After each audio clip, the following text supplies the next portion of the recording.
members with us today to introduce themselves, beginning at my far right. Kathleen Kauf, Legislative District 31. Dave Merman from Glenville, represent 8 counties in the southern part of the state. Elliot Prostar, District 29. Brad Von Gillern, District 4 in West Omaha. Hi, Joni Albright, District 17, Northeast Nebraska. Fred Meyer, District 41, Central Nebraska. And now if I could have our pages stand up, please, so people can see you. So we have Ruby, who is at UNL and political science major, and Colin, who's with us every day, is at UNL and he's a criminal justice major. Please remember that senators may come and go during our hearing as they have bills to introduce in other committees. Refrain from applause or other indications of support or opposition. For the audience, didn't I already read that, but I'll read it again. For the audience, the microphones in the rooms are not for amplification, but for recording purposes only. Lastly, we use electronic devices to distribute information. Therefore, you may see committee members referencing information on their electronic devices. Please be assured that your presence here today and your testimony are important to us, and it's critical part of our state government. So with that, we will open on LB 1400. Senator Ballard. Good afternoon. Good afternoon. Good afternoon, Chairwoman Linehan and members of the Revenue Committee. My name is Bo Ballard. For the record, that is B-E-A-U-B-A-L-L-A-R-D, and I represent District 21 in Northwest Lincoln and Northern Lancaster County. Like many of you sitting around the committee today, one of my top priorities and what I campaign on currently is attracting and retaining young talent and talent to the state. And that's why I was so excited when the governor asked me to partner with him and introduce LB 1400. LB 1400 would provide tax incentives to business and employees for relocation expenses for employees coming to Nebraska who make between $70,000 and $250,000 per year, increasing each year by the same percentage used to increase the income tax bracket. It would allow employers to receive 50% tax credit for relocation expenses they pay to bring employees making the same amount to Nebraska, with a $5,000 tax credit per employee. The employee also gets a one-time tax deduction. They're allowed to exclude all Nebraska wage incomes for the year with the 2 years of moving to the state. The employer must remain a Nebraska resident for 2 years after they and the employers claim the credit. Otherwise, the credit shall be recaptured by the department. I do have an amendment to clarify that the pay range would be increased by CPI. I am having a staff member bring that down with the shuffle in order. So I will get that to the committee. But with that, I think this bill is important to attracting and retaining young talent to the state. With that, I'll answer any questions. Thank you, Senator Ballard. Are there any questions from the committee? Seeing none, will you be here to close? I will. Okay. Governor.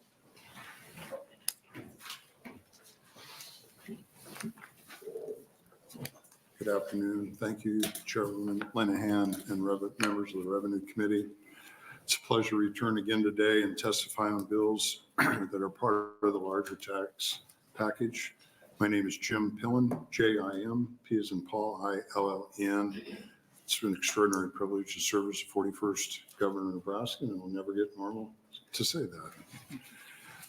I'm here to testify in support of LB 1394, LB 1400, LB 1410, LB 1414, and 1415. Thank you to Senators Brewer, Ballard, Linehan, and Dover for being partners in the goal of reducing property tax by 40%. We've targeted a real number, a number that most lobbyists shake their head and say they can't do and that won't work, and they have no solution. Absolutely not one. We all answer to the people of Nebraska, not the lobbying groups. And from my seat, everywhere I've been, and I think I've been to 9 town halls in the last 2 weeks, 2 this morning in Columbus and Nebraska, they expect it, they demand it, they're begging us to do our job. Fix the problem. Fix the problem. They want real reform, not something that we can promise in 10 years. The bills that are being introduced resulted from great conversations from two different working groups. We had what we originally called the valuation reform regroup, turned out to be valuations and property tax, and then the other workforce. Combined, there were representatives from multiple industries, education leaders, local elected officials, childcare business owners, and real estate. And we've had great conversations at these meetings. There could have been meetings that could have had a little more real conversations, but overall they were good conversations talking about the issues. So we're here today with 5 bills that will bring transformational and sustainable relief to property taxpayers. LB 1394, this is really exciting for all Nebraska. It exempts our servicemen and women. It's extraordinary privilege to be Commander-in-Chief of the Nebraska Air and Army National Guard. This would exempt our servicemen and women from paying income tax on their earnings from being in duty in the Nebraska National Guard. Not only do we want to encourage and reward their ongoing commitment, the extraordinary players in our state, we want this to be an enticement to others who would consider joining the ranks.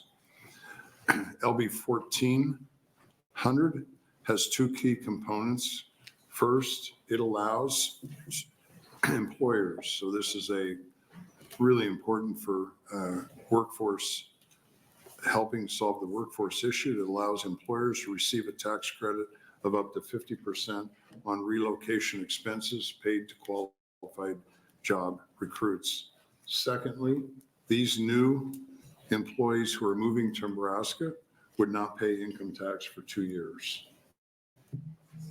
This will help existing Nebraska companies, the bread and butter of our state, to attract highly qualified individuals from outside the state, allowing us to grow our workforce and build our tax base. LB 1410 will reform our current incentive package to make Nebraska's incentives competitive in the manufacturing sector for Nebraska grown companies. LB 1414 creates a hard cap on local spending. I think what's really important is that we've had lots of people working to do good work for our communities. But the hardcore reality is that if we look back at what's taken place, the spending and the taxation continues. We have to simply, we can't afford to stay down the path that we're on. We have to do something to solve this problem. Local governments will not have anyone to tax if all of us leave. LB 1415 is the Property Tax Relief Act. Through this proposal, the state would provide $975 million in tax relief funds for public schools, counties, and municipalities, with the very, very clear expectation that property tax requests would be decreased. This will benefit all taxpayers and allows the front loading of tax credits so that property taxpayers will see them in their statements instead of having to claim them later. All Nebraskans are expecting change. All Nebraskans expect real reform. We have to decrease their taxes. They're tired of being told that property tax relief was passed. It's not fixed. The mission is getting close, but it's not accomplished. We have to get comfortable being uncomfortable, talking about this issue and getting it solved. We cannot, let's just call it the way it is. We got to quit being Nebraska nice and get after it and tell the people that this policy of 60 years won't work and that won't work when nobody has any other solutions. I have confidence that together, we know who we work for, we know what we're doing, and we together can solve this problem. Remember, without a shadow of a doubt, together we can. I'd be happy to take any questions. Thank you, Governor. Are there any questions from the committee? Seeing none, thank you for being here. Thank you. Thanks for all you do. So the first proponent for 1400.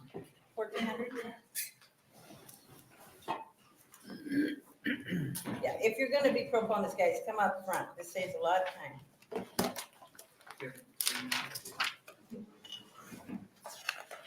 Or let me put it this way, if you're on this bill, move forward. If you're here to testify on this bill.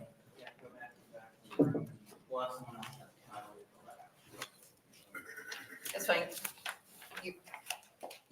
That'd be great.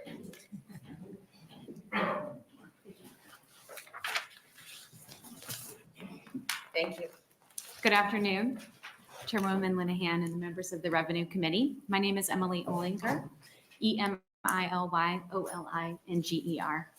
I'm the Chief People Officer at Monolith, a clean hydrogen and advanced manufacturing company headquartered here in Lincoln. In addition to my role at Monolith, I also serve on the Nuclear Hydrogen Industry Working Group created by the legislature and the governor last year. It is an honor to be before the committee. On behalf of Monolith, we appreciate Governor Pillen and Senator Ballard for bringing LB 1400 forward. We also appreciate the support we have received from the unicameral and your focus on growing Nebraska's hydrogen industry. First, I'd like to tell you a little bit about our company and the exciting work we're achieving in Nebraska. At our facility in Hallam, Olive Creek 1, Monolith uses an advanced technology called pyrolysis to create hydrogen and carbon black, a versatile substance used in vehicle tires. The carbon black that we sustainably create in Hallam is currently being sold and shipped to customers across North America. As you can imagine, the workforce needs of our high-tech company are complex and ever-evolving. In 2023, Monolith continued our growth in Nebraska with some very significant milestones. In May, we announced our partnership with Goodyear, who created the world's first ever tire made from sustainable carbon black. We are incredibly proud that there are Goodyear tires on the roads today because of a Nebraska-born innovation. This meaningful partnership is paving the way for additional growth opportunities with large tire manufacturers. In 2023, Monolith also opened a new office in Hallam to house our company's community relations department. Monolith also leased 25,000 square feet of additional warehouse space in South Lincoln to store many tons of carbon black that we are producing before it's shipped to our customers. This, in addition to our recent growth at Olive Creek 1 and at our Monolith Technical Center on West L Street here in Lincoln. These physical expansions, coupled with our work to provide scholarships and internships to Nebraska students, made 2023 a pretty incredible year for us. In all, Monolith grew our workforce in Nebraska by close to 11%, and we now have 165 employees here in Nebraska. Currently, we are working to make our next expansion, Olive Creek 2, shovel-ready. This major expansion will only increase our company's need for highly skilled workers. The Olive Creek 2 facility will be a more than $1 billion capital investment and will create hundreds of additional jobs in Nebraska.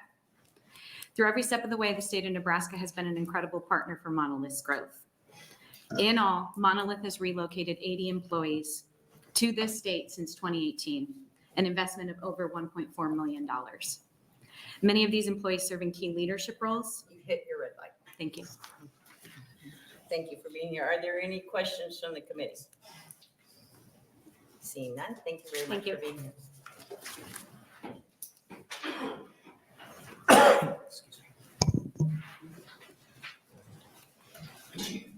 Good afternoon. Good afternoon, Chairperson Linehan and members of the Revenue Committee. My name is Robert M. Bell. Last name is spelled B-E-L-L. I'm the Executive Director and Registered Lobbyist for the Nebraska Insurance Federation, and I am appearing today in support of LB 1400. As you know, the Nebraska Insurance Federation is the primary trade association of insurance companies in Nebraska.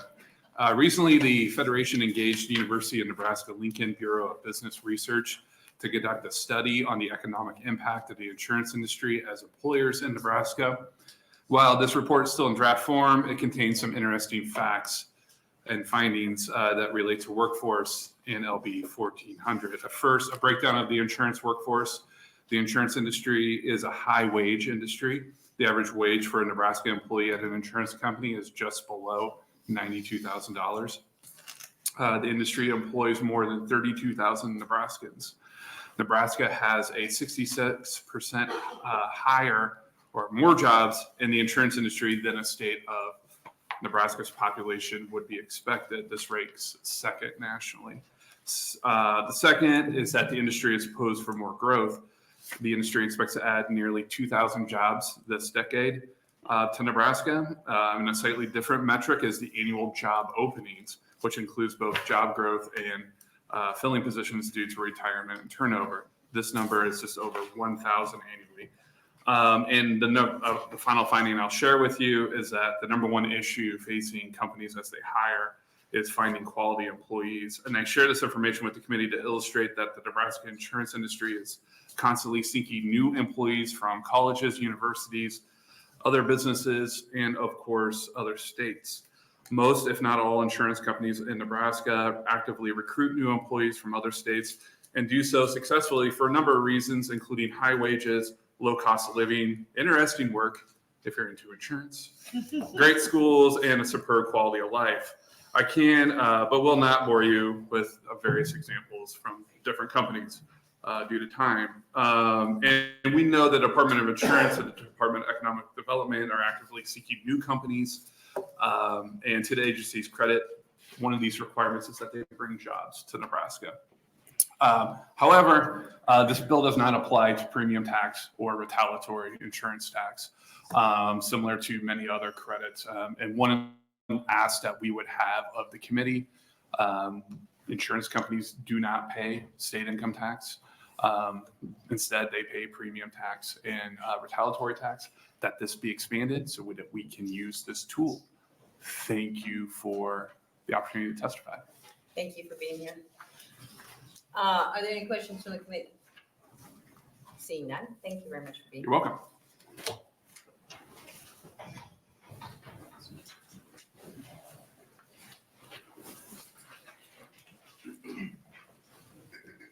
Good afternoon. Hello. Thank you, Chairwoman Linehan and members of the Revenue Committee.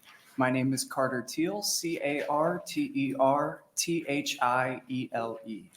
I am the Policy and Research Coordinator for the Lincoln Independent Business Association. Our organization has staunchly advocated for fiscal responsibility and has opposed increasing state sales tax to generate revenue for public spending, as this committee has heard in previous testimony. We instead believe that focusing on bolstering our workforce and investing into housing infrastructure is an important and effective long-term strategy to provide public funding and revenue for services while stimulating economic growth. As such, we wholeheartedly support the proposed Relocation Incentive Act. This act provides an innovative and pragmatic approach by offering a financial incentive for both employers and employees.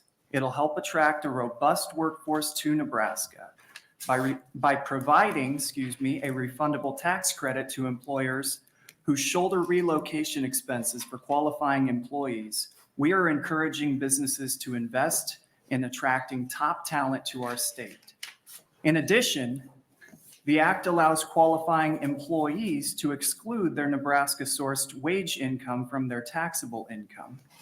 This provision acts as a significant draw for skilled workers seeking to relocate, further strengthening our workforce.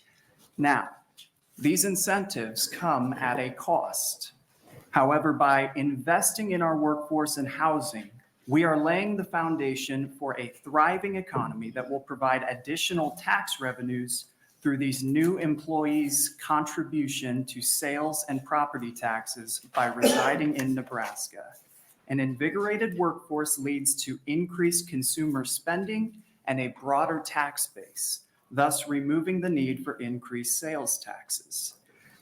In conclusion, LIBA believes that the Relocation Incentive Act is a step in the right direction.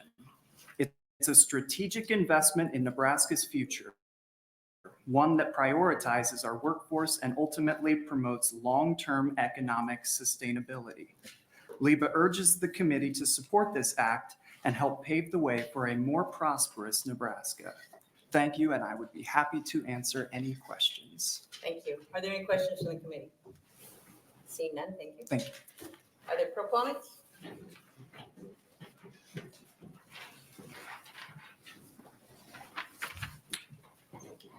Chair Linehan, members of the committee. My name is Bob Holstrom, Hallstrom. I appear before you today as registered lobbyist for the Nebraska Bankers Association and the National Federation of Independent Business in support of LB 1400.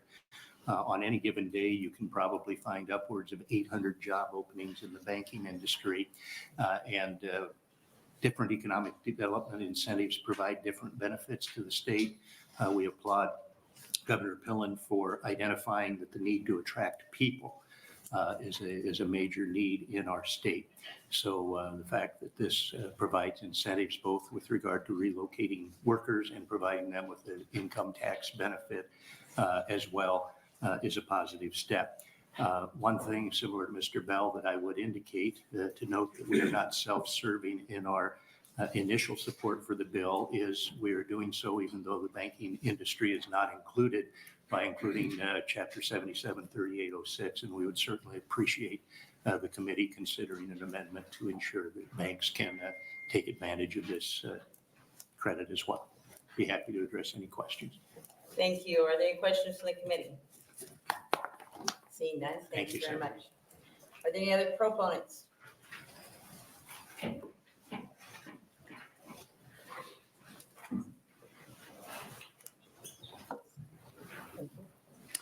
Good afternoon, Chair Linehan and members of the committee.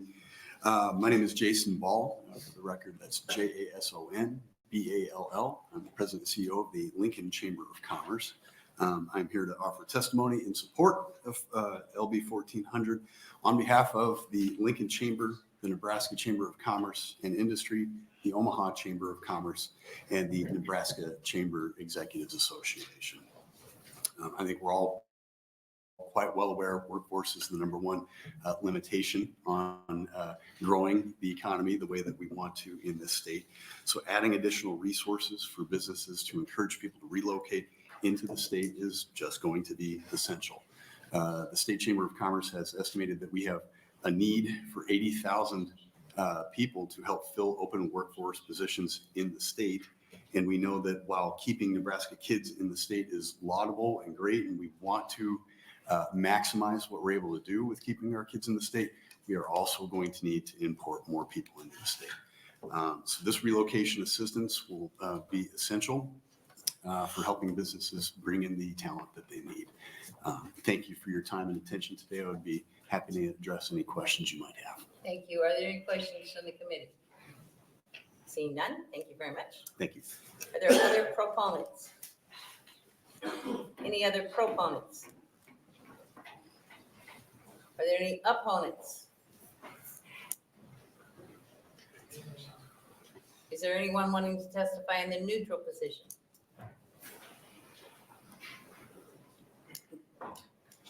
Let's check letters, and Senator Boster, would you like to close?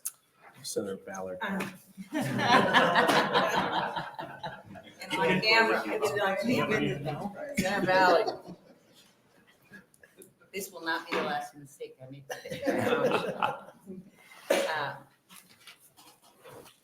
Yes, we did have letters, and we had 2 proponents, 19 opponents. No, it was the wrong one. That's on my bill. 14.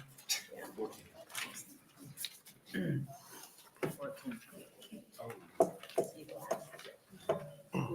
Maybe we didn't have any? No letters. Oh, no letters. Oh. No letters? They're all out of. No opponents. I'll take, after the day you had yesterday, I'll take that. I'll be brief, because I appreciate the committee's hard work this week, and I'm sure you guys would like to see the sunshine at some point. Is this a silver bullet to addressing Nebraska's increasing job openings? No. But it probably is a piece to the puzzle.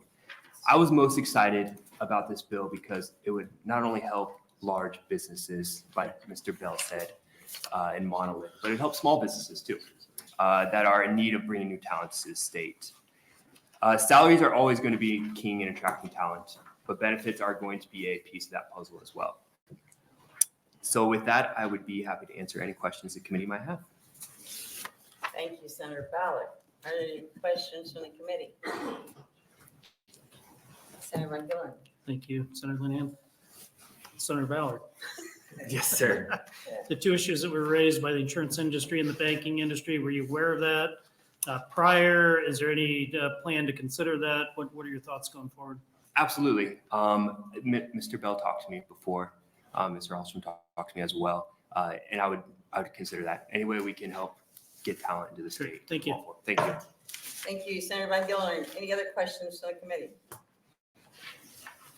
Thank you much. Thank you, Chair. Thanks for getting over here. Appreciate it. Now we will go to, that closes our hearing on LB 1400. And now we will go to 1394, Senator Brewer. Yes, well, he can explain. Sorry.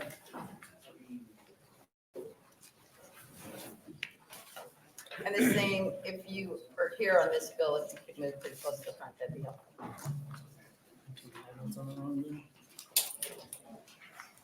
Good afternoon. Good afternoon, Chairman Linehan, members of the Revenue Committee. My name is Tony Baker. That is spelled Tonybaker. I'm Senator Tom Brewer's legislative aide. Senator Brewer represents 11 counties in the 43rd Legislative District of Western Nebraska. I'm here today to introduce on his behalf LB 1394. Senator Brewer sends his regrets as he had a prior engagement. He can't be here. So I will read his speech for you, and in the interest of time and the fact that I'm not the senator, I'll get this over with quick and we can get to General Strong's testimony, which is what you guys are going to really need to hear. The Nebraska Army and Air National Guard are having a difficult time filling their ranks. Their recruiting and retention efforts are suffering more than I have ever seen. I spent nearly 40 years in uniform. I personally spent 30 years in the Army Guard of Nebraska, serving this organization. If we do not take steps to address this issue now, the problems we are seeing with recruiting and retention are on track to end up being worse than the strength problems we had following the end of the Vietnam War. I joined in 1977 and the draft ended in 1975. The Beatrice National Guard unit was 150% strength. In 1977, when I joined, it was 40% strength because people didn't have to be in the Guard anymore to avoid the draft. Once again, federal policies at the DoD level are causing difficulties for our recruiters. And I'll just leave that right there.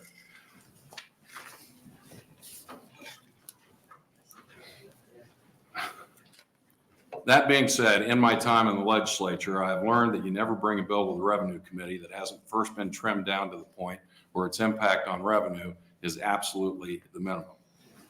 When I first saw this idea introduced in the Indiana legislature, the very first draft of this bill exempted all income for Guard members from the Nebraska income tax. Turns out that has a gigantic expense associated with it. So Senator Brewer and the governor got together and they trimmed this bill down to a $2 million fiscal note. So all that's exempted by this bill is a member's National Guard pay. So you go to drill weekend 2 days a month, you go to annual training 2 weeks in the summertime, and that pay is exempt from Nebraska income tax. The member's civilian job and that pay is not. Subject to your questions, that concludes my introduction. Thank you very much. Are there any questions, questions from the committee? I have I know, does the bill cover all National Guard or just the part-time? Well, it would be the traditional National Guard soldiers, the active duty soldiers you're talking about that are in the Guard. Well, and we don't have to settle this today, but I've looked at this.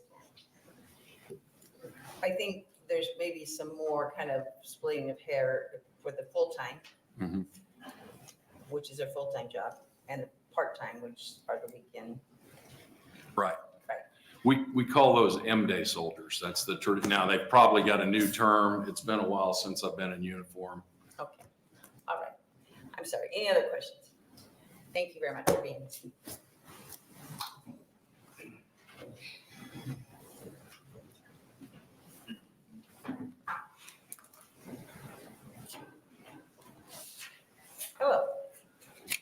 Good afternoon, Chairwoman Linehan and members of the Revenue Committee. I'm Craig Strong, C-R-A-I-G-S-T-R-O-N-G. I'm the Adjutant General of the Nebraska National Guard and the Director of the Nebraska Military Department. Thank you so much for the opportunity to testify in this hearing in support of a tax exclusion for income received for service in the Nebraska National Guard. Also thank Senator Brewer for introducing this bill and our National Guard Commander-in-Chief, the Governor, for prioritizing this bill as well. If LB 1394 becomes law, it would allow Nebraska National Guard service members to receive a 100% tax exclusion on the income they receive while serving in state active duty or in Title 32 U.S. Code duty status, which is attending drills, annual training, military schools. It would also, as currently written, exempt state active Guard reserve and active duty for operational support service and employment as a federal dual status technician. So it would include those statuses as well that are in support of the National Guard and National Guard status. The National Guard Nebraska National Guard is composed of the Army National Guard and the Air National Guard. Looking at the Army National Guard, has really experienced a steady increase in assigned strength following 9/11. Heavy into the Iraq and Afghanistan conflicts. So from 2001 to 2011, we saw a steady increase in our numbers. In 2011, the Nebraska National Guard membership peaked and had 3,913 soldiers. From 2007 to 2013, the Nebraska Army National Guard met or exceeded its authorized strength during the War on Terror. However, since 2011, the Nebraska Army National Guard has experienced a continued downward trend in assigned strength. In 2023, the Nebraska Army National Guard was at its lowest peak in the past 20 years, with membership of 3,146 members. Over time, over that 10-year period, that's approximately 800 less soldiers, and a standard Army company is 80 to 100 soldiers. So we essentially divested the strength of 8 companies, or correction, 10 companies, or 2 battalions approximately. The Nebraska Air National Guard, on the other hand, was at least 100% of its authorized strength from 2005 to 2021. Then from 2021 to present, the Nebraska Air National Guard has continuously been below its authorized strength.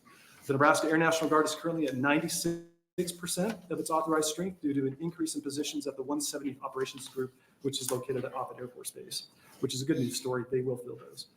We are confident. Overall, between the Air Guard and the Army Guard, we are currently at 92% of our authorized strength. While the Nebraska National Guard's assigned strength continues to decrease on the demand side of the equation, our forces have drastically increased over the past 20 years in response to emergencies all across our state. Question. Yes. Okay, are there any questions from the committee? You had some more data that you wanted to share?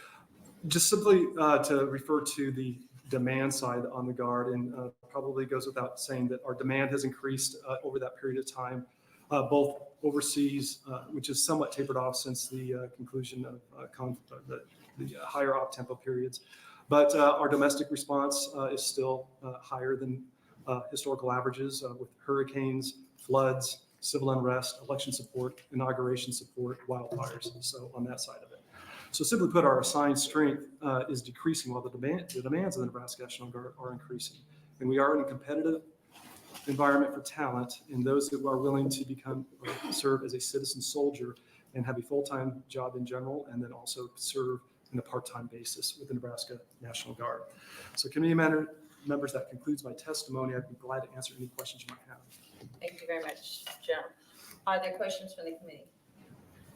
I think it would be helpful, because of term limits here, if you could go back whenever we had the flood, what was that, 2019? 2019.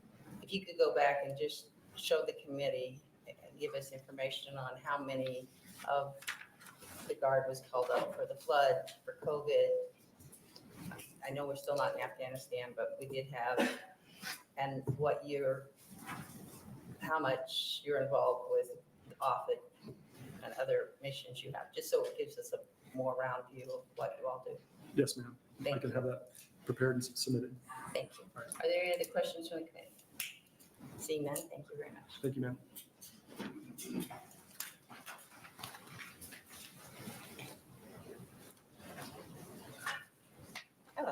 Good afternoon, Chairwoman Linehan and members of the Revenue Committee. I'm Thad Finneran, THADFINERAN, the Nebraska Army National Guard Chief of Staff. Thank you for the opportunity to provide facts to the committee regarding the recruiting and retention environment in Nebraska and the impacts that this bill could have on our ability to recruit and retain members. As Major General Strong previously stated, the Nebraska National Guard has experienced a steady decrease in assigned strength over the past 20 years, with the Army National Guard particularly affected. The primary influencers to this assigned strength are twofold. First, our ability to recruit new soldiers and airmen, and second, the ability to retain these members over the course of a potential career. Our ability to recruit and retain members faces many challenges, reflecting the evolving nature of global conflict, societal shifts, and local economic impact. The prominent challenge that we face is a societal shift in perception of and propensity for military service. This challenge is complicated further by the demanding nature of military service, characterized by frequent deployments, significant training, and preparation time away from work and family in between those deployments. When we combine these with robust economic factors in the civilian workplace, such as increasing wages and low unemployment, these demands result in individuals increasingly prioritizing personal well-being and family considerations over service in the National Guard. Our assessment of these challenges leads us to two main obstacles.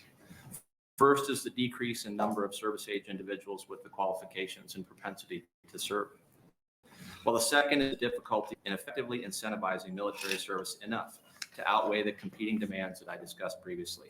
This legislation serves to influence the second challenge by increasing the economic incentive to serve in the Nebraska National Guard. As General Strong stated, here in Nebraska, we experienced a steady loss in assigned strength since 2008. On average, we need to assess 350 new soldiers every year just to maintain our strength at annually directed levels. Over the past 20 years, as he said, we've declined from peak accession strength in 2006 of 508 new recruits to our recent 4-year average of 293. Our losses will continue to outpace our accessions over the next 10 years as we anticipate an increase in the number of retirement eligible members who joined the service during our peak accession years of 2003 to 2010. This will put additional pressure on our recruiting and retention efforts to maintain the authorized levels. Simultaneously, we anticipate continued operational demands for our formations for both state and federal missions. Our soldiers and airmen contribute, on average, 22 days in addition to their annual statutory service requirement.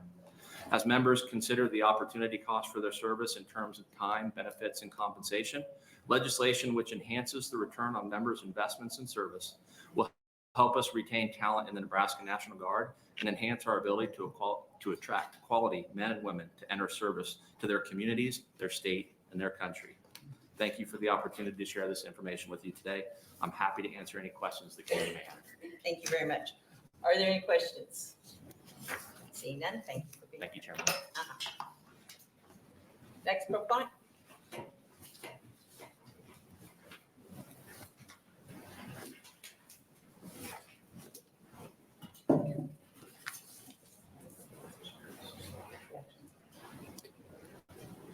Good afternoon, Chair Linehan, members of the Revenue Committee. My name is Carson Keel, CARSENKUEHL. I am a full-time soldier and member of the Enlisted Association of the National Guard. Thank you for allowing me to speak to you today on behalf of my fellow soldiers and airmen. I'm a married father of 3 beautiful children. My wife teaches kindergarten at Everett Elementary School, not more than a few blocks from here. My oldest attends elementary school, and my 2 youngest are in daycare, all here in Lincoln. I am proud to call Lincoln and the state of Nebraska my home. I joined the National Guard when I was just 17 years old and still in high school. Joining the military was always my path, but I never imagined it would play such a huge role in my life. Thank you. I can tell you that joining the National Guard was one of the best decisions of my life. I've met many different people throughout my career. As a medic, I've worked alongside some of the finest surgeons in our state. My former commander was a lawyer when he wasn't at drill. I've made friends of welders, carpenters, trash collectors, and railroad workers. I tell you all of this to say that passing this legislation doesn't help just one small group of people. Enacting LB 1394 would be beneficial for college students managing tight budgets, working families like mine, and indeed all soldiers, regardless of their socioeconomic status in our diverse communities. In 2023, I paid $2,700 in state income tax. In today's economy, that's about the equivalent of sending 2 small children to daycare for a month. For a traditional drilling guardsman, however, this legislation could be enough to help them purchase medical or dental insurance. That amount of money could be the difference maker to many of our younger soldiers who are considering leaving the service after their initial tour is complete. After spending hundreds of thousands of dollars and countless man hours training these skilled soldiers, their absence is not taken lightly by their leadership. The loss of colleagues who come to be more like extended family are not taken lightly by their peers. Members of the committee, I am grateful for the continued opportunity to serve my country in the state of Nebraska. I am grateful for the pay and benefits I receive. Please consider the National Guard is now and will continue to stand ready to serve Nebraskans when tragedy strikes, within the state and nationally. I urge you to pass LB 1394, demonstrating this committee's commitment to supporting our servicewomen and men, their families, and all Nebraskans who rely on the National Guard family for care during challenging times. May God bless you and guide you in the decisions you must make. Thank you for your time and attention. Thank you. Are there any questions from the committee? Seeing none, thank you very much. Seeing none. Are there any other proponents?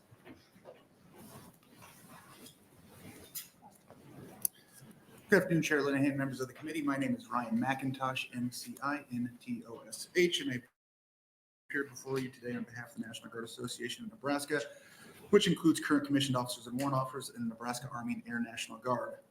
We're grateful to Governor Pell and Senator Brewer for bringing this measure to the committee and for championing our soldiers and airmen. The National Guard Association continues to have growing concern over the current recruiting numbers in Nebraska. Recruiting shortcomings in the Nebraska National Guard can be attributed to many things. I won't cover the data as Colonel Fenner and Major General Strong has already explained that to the committee. We do believe that this pay exemption will be a great incentive to both recruit and retain our soldiers and airmen. In addition to the tens of thousands of soldiers and airmen that are deployed in support of Operation Iraqi Freedom and Operation Enduring Freedom, the Nebraska National Guard continues to have soldiers and airmen deployed throughout the globe, including the Middle East, Horn of Africa, and in support of the war in Ukraine. Likewise, the state of Nebraska has relied on the Nebraska National Guard ever increasingly for responses at home. This includes the 2011 and 2019 floods, COVID-19, civil unrest in Lincoln and Omaha in 2020, and combating wildfires year after year after year. Manning the force is imperative to retaining the readiness of Nebraska is accustomed to relying on. With that, we urge you to advance LB 1394, and thank you for your time on this. Thank you. Are there any questions from the committee? Seeing none, thank you very much for being here. Are there any other proponents?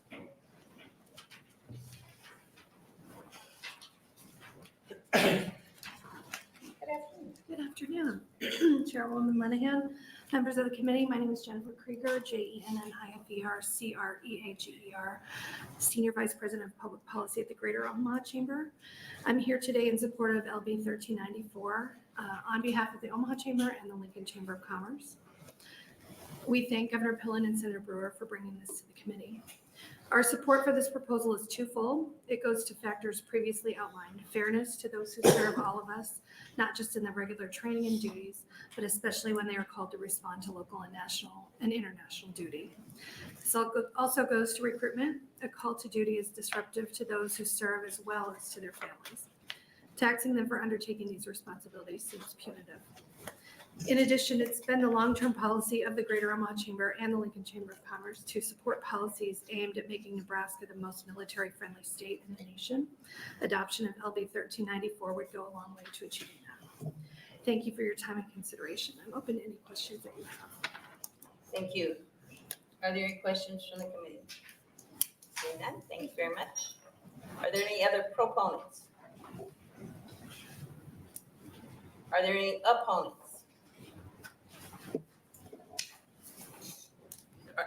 Are there any, does anyone want to testify in a neutral position? Would you like to close?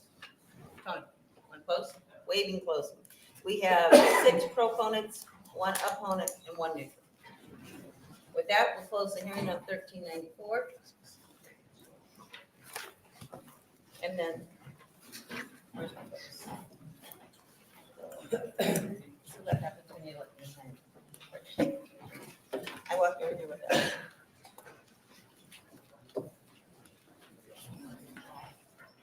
Walked in here stressed out and then. Well, which one's first? I can find it.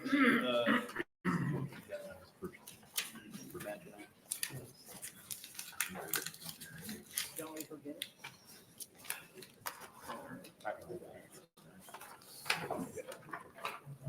Well, by the time you, get the other one. You're gonna take over.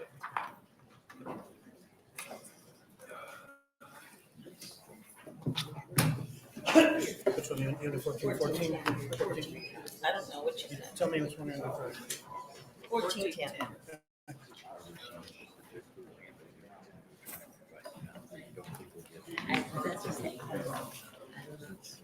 We're going to open testimony on LB 1410.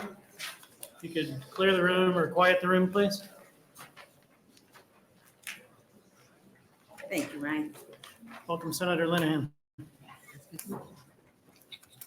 Good afternoon, Vice Chair Von Gillern and members of the Revenue Committee. I'm Luann Linehan, Louann Linehan, and I am from Legislative District 39.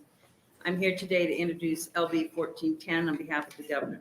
LB 1410 amends the ImagiNE Nebraska Incentive Program to recognize tax rate reductions that we did last year and meet the needs of the state of Nebraska in a more targeted and aggressive manner. So I'm going to just mention something here that we've talked about amongst the Revenue Committee, but to get it on the record.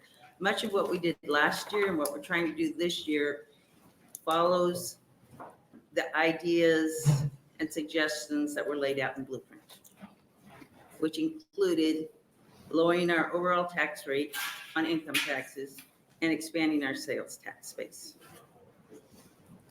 And we've done some of it. We haven't finished the job. LB 1410 adjusts the tax credits earned proportional to investment and job creation requirements within each incentive tier. A new targeted investment tier is created to replace what is in current law. LB 1410 will also allow tax credits to be used for workforce housing investments and up to 50% of child care costs for employees. This, again, is like Senator Ballard's bill. It's about getting people here and helping people so we can improve our workforce. As a member of the governor's workforce development working group this past interim, I heard stories of the workforce housing shortage all around Nebraska. This adjustment to the tax credits and retargeting of credits towards needs that were shown through the working group will help ensure that Nebraska employers and employees will be able to better thrive within the state's working environment. I have previously mentioned some of these, but the following items are all part of this bill to improve workforce elements in the state. Credits targeted in a more appropriate way for today's Nebraska work environment. Adjust tax credits earned proportional to investment and job creation within each incentive tier. Creates a new targeted investment tier to replace current law. Allows use of tax credits for workforce housing, a key need in Nebraska right now. Allows tax credits to be used to assist child care costs for employees. Another key need right now in Nebraska.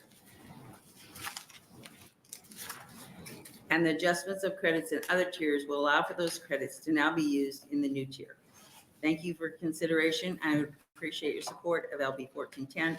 I'm happy to answer any questions. Thank you, Senator Linehan. Any questions from the committee members? Seeing none, we will move on to proponent testimony. Welcome up the first proponent.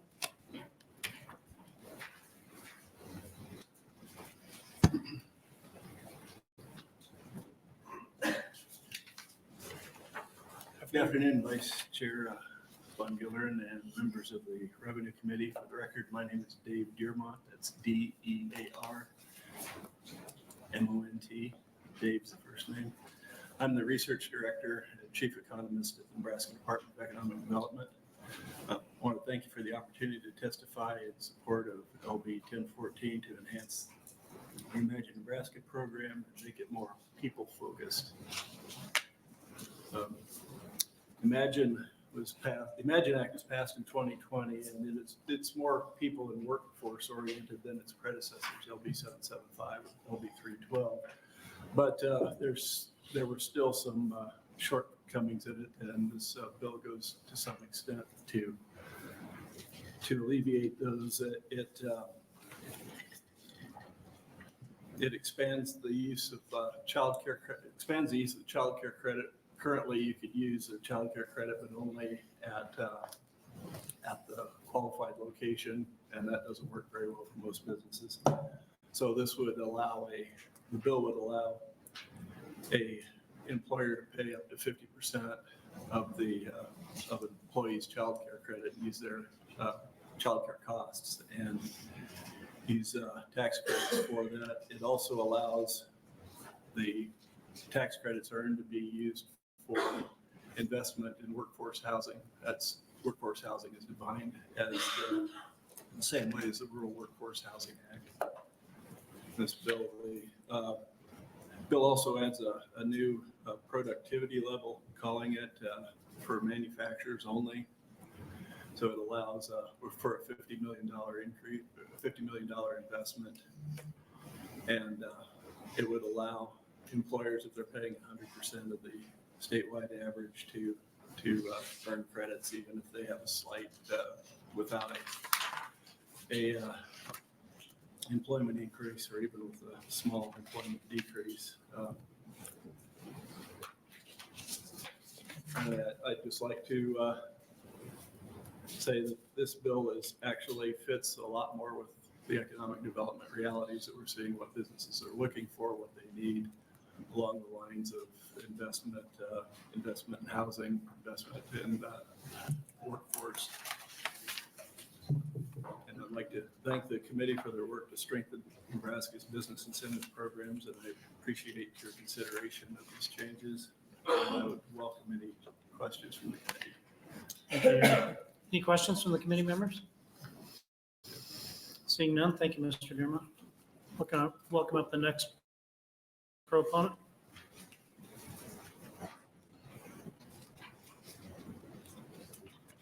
Any other proponents for LB 1410?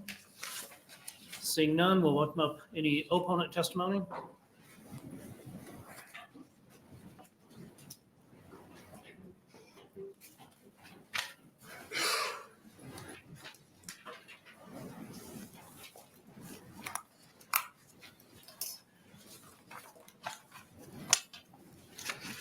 Vice Chair, members of the Revenue Committee, thank you for allowing me to be here today. My name is Chad Denton, and I'm speaking on behalf of the OMA Chamber. I've worked with the Chamber and other chambers over the last 20 or so years and was involved in the working groups that led to the creation and passage of both Nebraska Advantage and ImagiNE Nebraska programs, and I'm commenting in opposition to 1410. There are two general reasons for the opposition. It's the reduction of credits by $83.7 million, and both reality and perception of the state of Nebraska is significantly changing our mainline economic development tool only after a few years with a 10-year commitment to that bill. So the 3 points I hope to make are: one, is it's too soon. Two, the reductions of credits is significant, but even more significant when you compare levels just from 4 years ago.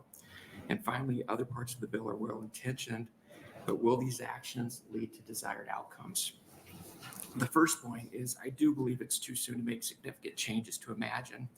ImagiNE was a multi-year consensus building process that required us to address a lot of issues and concerns from multiple parties, including the legislature. There were significant changes, and for my purposes, I'm just bringing up a couple. But ImagiNE Nebraska took steps to incent high-quality jobs. Wages are significantly higher. Case in point, wages of Nebraska Advantage in its last year was $13.35 an hour. Today, the lowest possible wage for a 2024 applicant non-manufacturing is $24.77 an hour. ImagiNE requires full-time, not part-time.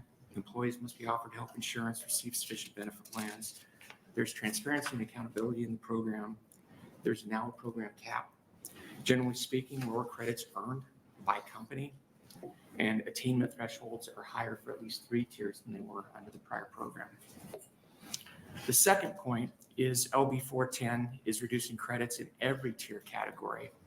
83.7 million is a significant decrease, but when coupled with the changes from Nebraska Advantage just 4 years ago, it's even more significant. So just one example, and I'm only focusing on investment credits between two equivalent tiers between the two programs, but in 2020 in Nebraska Advantage, under 3 and 30, a company earned a 10% investment credit. In 2021, under ImagiNE, it was 7%, or a 30% decrease. Under LB 1410, the investment credit would be 4%, which represents another 40% decrease over the prior year. Point 3, and my final point, is that there are well-intentioned parts of this bill with some caveats, questions. LB 1410 is $50 million for manufacturing locations, which creates a lot. It requires utilization of workforce development, which creates questions. And our companies. Can you wrap up your comments, please? Yeah, I'm sorry. No matter what anybody says, credits do impact profits and it impacts costs. These credits are necessary to allow our companies to be competitive across the landscape of business across all states. Thank you. Thank you. Thank you. Before I forget, could you spell your name for the record? Chad Denton, ChadDenton. Thank you. Are there any questions from the committee members? Seeing none, thank you for being here, Mr. Denton. Thank you. Next opponent.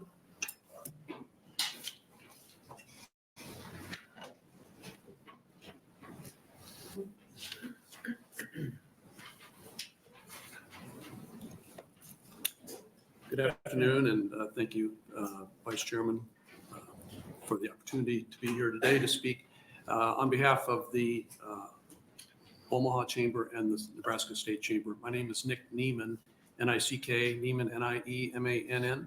I'm with McGrath North Law Firm in Omaha. Mr. Dermott mentioned that the three bills that have kind of made up the principal economic development package for Nebraska for the past several years. LB 775 enacted in 1987, LB 312, Nebraska Advantage Act, and then of course the ImagiNE Nebraska Act enacted in 2020. I'm here really because of my involvement in all three of those over a period of time, and something that we saw in terms of all three of those bills, the two predecessors and plus ImagiNE Nebraska, and now this bill relates to amendments to ImagiNE Nebraska, is that we saw great collaboration between the business community on behalf of the citizens of Nebraska and the businesses of Nebraska, and collaboration with business community, the state legislature, and the governor's office. Part of our concern, and Chad mentioned some of the specifics on the details, but part of our concern is that while we appreciated being involved with the governor's workforce and group, as well as with his valuation group, we haven't seen the collaboration here, and it's a very difficult job to try to attract companies, to stay competitive, to really have a good feel for what is it that would attract companies. And so here we do see those reductions in the jobs credit and the investment credit that are proposed in this bill. That's very concerning as far as our competitiveness with the state. So I think with more collaboration, there'd be an opportunity to hear that out better and to understand the reasons behind that. Also, the second concern is really commitment. I think Nebraska is known for both of these, collaboration and commitment. And with the ImagiNE Nebraska Act, there was, as the business community sees it, and as the economic developers go out and try to sell the state for companies to come here and to stay here and to grow here, there is that commitment. And ImagiNE Nebraska had a 10-year commitment. And that's not to say you can't change it, but it is to say that to change it in a way that has a significant reduction in two of the main incentives we think is harmful to the economic development capacity here in Nebraska. Thank you for letting me be here today, and happy to take any questions. Thank you. Any questions from the committee? Senator Kath. I do have one question. Thank you, Vice Chair. It was Niemann, right? Niemann. Mr. Niemann. So you were saying that there was a 10-year commitment with ImagiNE Nebraska. Was that also predicated though on us getting to the goals of Blueprint? And since we've got a lot of those done, I guess I'm wondering, are we holding to that 10-year agreement just for the 10 years, or are we saying, hey, we've made significant strides, so we need to start bringing that down? So the 10-year provision is in the application section of ImagiNE. And it says no applications after December 31st of 2030. So it was enacted in 2020 and no more applications after that date. So that's why we see that as that 10-year commitment. It sunsets at that point. It wasn't really conditioned on achieving certain goals or certain metrics. Any other questions from the committee? Seeing none, Mr. Neiman, thank you for being here. Thank you. Next opponent testimony, please.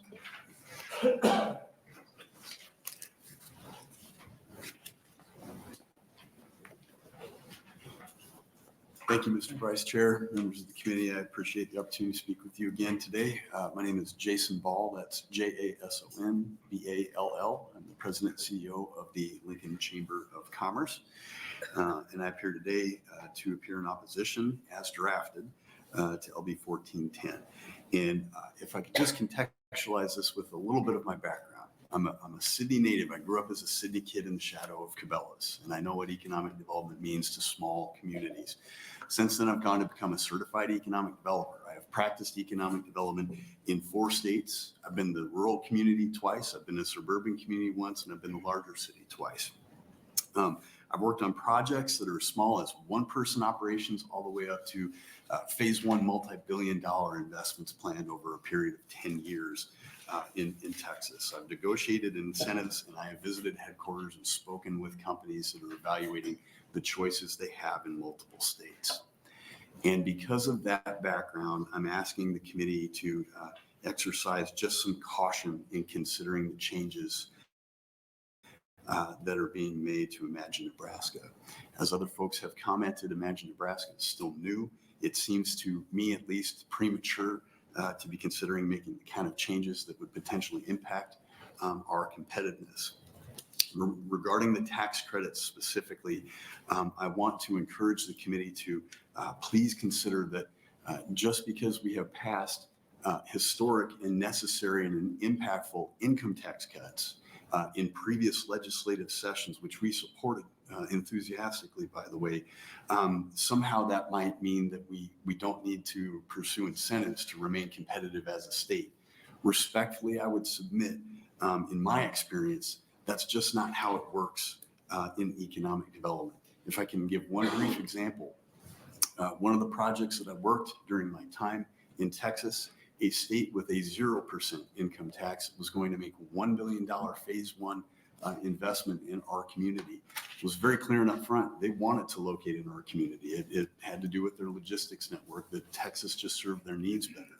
We were competing with the Research Triangle in North Carolina, a state that does have an income tax. We put together the best package we could. I assume North Carolina put together the best package that they could. We ended up losing that project. And we said to them, look how much more competitive we are. We have low income or no income tax here. We still lost it because our aid to construction on the project, the incentive component, was not as competitive as what the other state could put together. So these are complicated situations. I would just urge some reconsideration on that, because now is the time to really compete. We are seeing historic reshoring of manufacturing opportunities. I am out of time, so I will wrap up my comments and thank you. Thank you for being considerate of that. Any questions from the committee members? Thank you for being here, Mr. Bell. Thank you. Any other opponent testimony?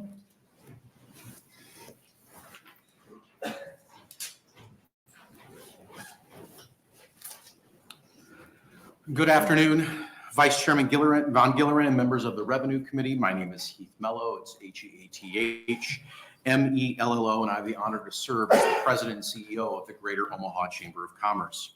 On behalf of the Greater Omaha Chamber and our nearly 3,000 members, I want to thank Governor Pillen for involving us with his workforce working group this past summer, and Senator Linehan for introducing the legislation before us as a starting point for how economic development incentives need to continue to adapt to the new realities facing our state and region. While we are opposed to the green copy of LB 1410, I want to make clear that there are parts of this initial proposal that we strongly support.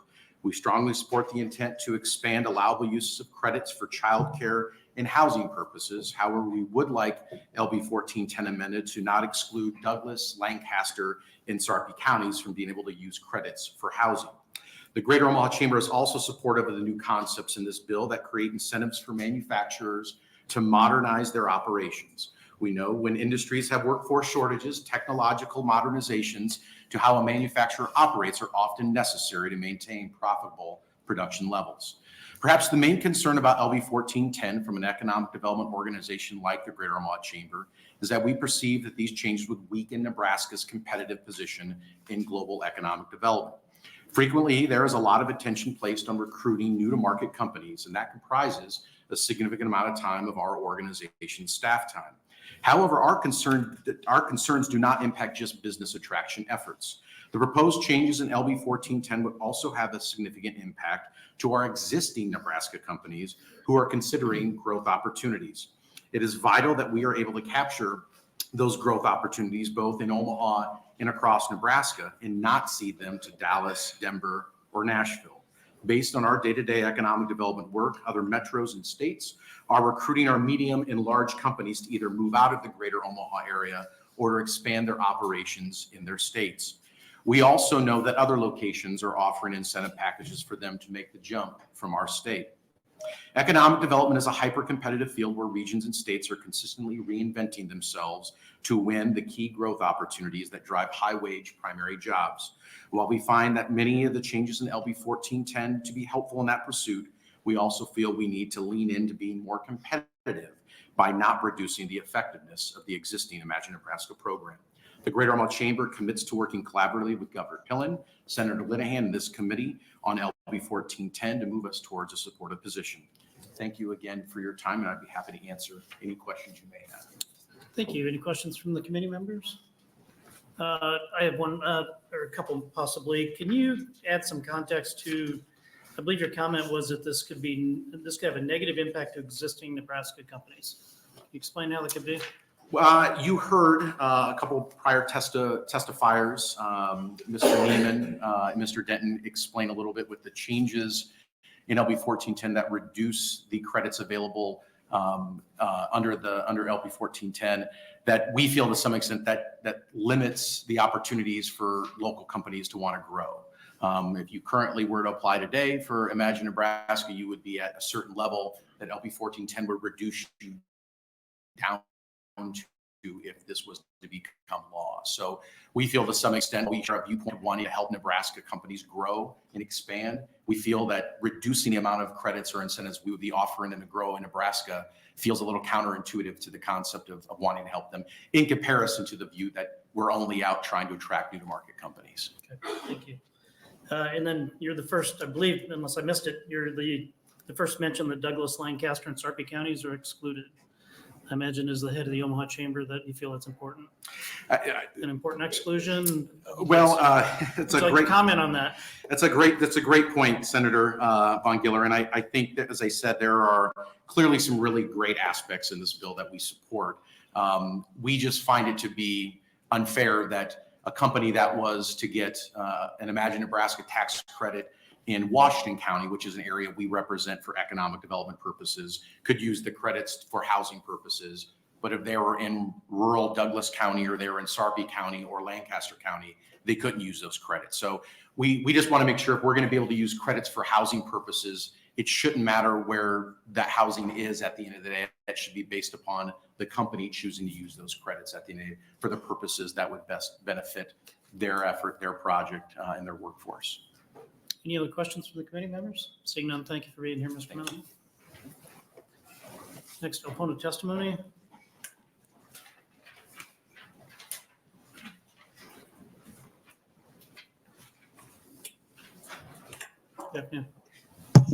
Good afternoon. Thank you for allowing me the opportunity. My name is Lisa Hurley, Lisa Hurley. I'm from the York County Development Corporation, and I'm here today representing the Nebraska Economic Developers Association in opposition of LB 1410. We believe that changes to ImagiNE are premature. Applications have only been open to incoming businesses or existing businesses looking to expand since January 1st of 2021. Very few, if any, of the companies have been able to even draw down credits at this point because they've not hit the statute where they're able to. There needs to be time for the impact to be analyzed when the companies start drawing down credits before making significant changes to the program.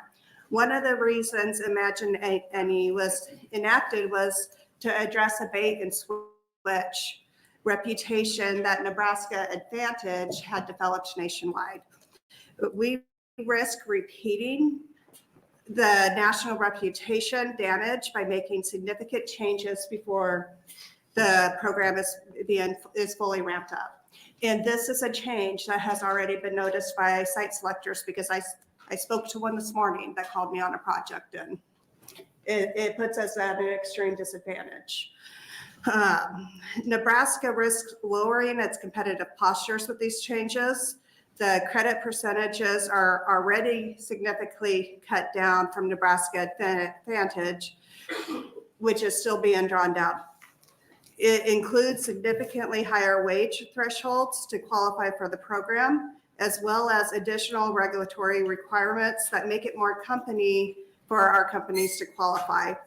With these proposed changes, Nebraska's mainline incentive program will now have a less competitive percentages than programs in other states.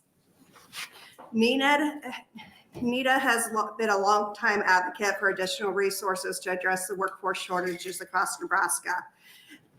In fact, when originally drafted in 2019, our original proposal included the expanded use of benefits for childcare purposes, similar to what's drafted now. We strongly support this provision. We also have supported expanded programs for housing, adding these, and I'm out of time. So what questions do you You're have? welcome to close quickly. Okay. You have a closing comment. Adding these provisions is just going to make it harder for us to continue to expand our existing businesses or recruit additional high wage jobs into the state. And we are more than happy to come to the table and have discussions and collaborate to figure out how we can move forward. Thank you. Any questions from the committee members? Seeing none, thank you for being here, Ms. Hurley. Any other opponent testimony?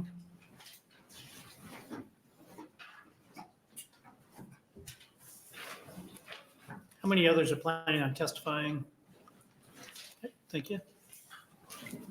Good afternoon. Good afternoon. I'm Mike Boyle, president of Kawasaki Motors here in Lincoln. I'm also representing the Nebraska Chamber of Commerce, which includes the Nebraska Manufacturing Alliance. I'm going to explain two Kawasaki development projects to provide some context to my later comments on LB 1410. In 2021, we announced a $200 million expansion project at our Lincoln plant that would add 550 jobs over 3 years. Part of the $200 million investment was adding over 75 robots.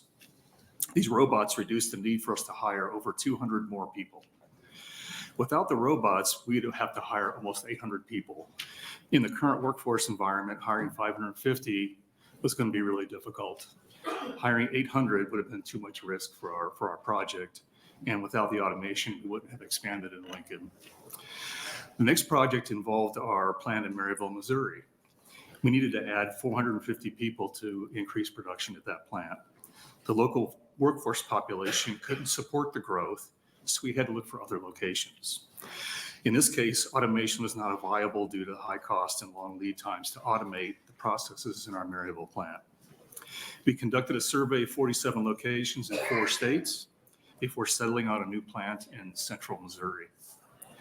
Lincoln had a great site that we could have used and moved into immediately near our current plant. And for management purposes, I would have loved to use the Lincoln site. But hiring 450 people for this project on top of the prior 550 just made this impossible for us to do. And talking with other manufacturers around the state about their hiring problems in Nebraska, we really couldn't select another location within the state. That's why we chose Missouri. When ImagiNE Nebraska was introduced a few years ago, the business incentives were lower than compared to Nebraska Advantage. LB 1410 further dilutes those incentives by reallocating the incentives to pay for new child care and housing benefits, which are very important to workforce. In the current version of the bill, it's also very not clear how the new child care and workforce benefits will help business expansion. And diluting the main incentive benefits may reduce our ability to attract business nationally and probably reduce some internal investment within Nebraska. It takes quite a bit of effort to qualify for the current incentives. By lowering the benefits, it may not be worth our while to apply for those.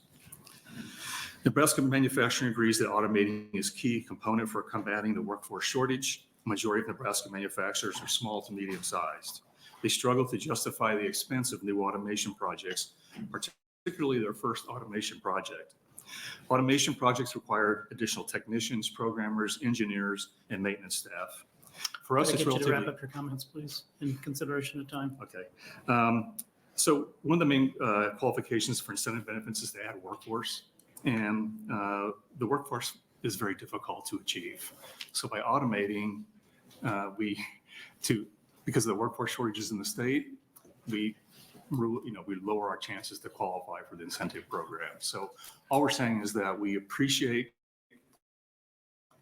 the effort to look at workforce improvements within the state, but I think we need to really step back a little bit and look at what this is going on in 1410. Thank you. Thank you for your comments. Any questions from the committee members? Seeing none, thank you. Thank you. Thank you for being here, Mr. Brown. Any other opponent testimony? Seeing none, would anyone like to testify in the neutral position? Seeing none, Senator Linehan, would you like to close? Oh, yes.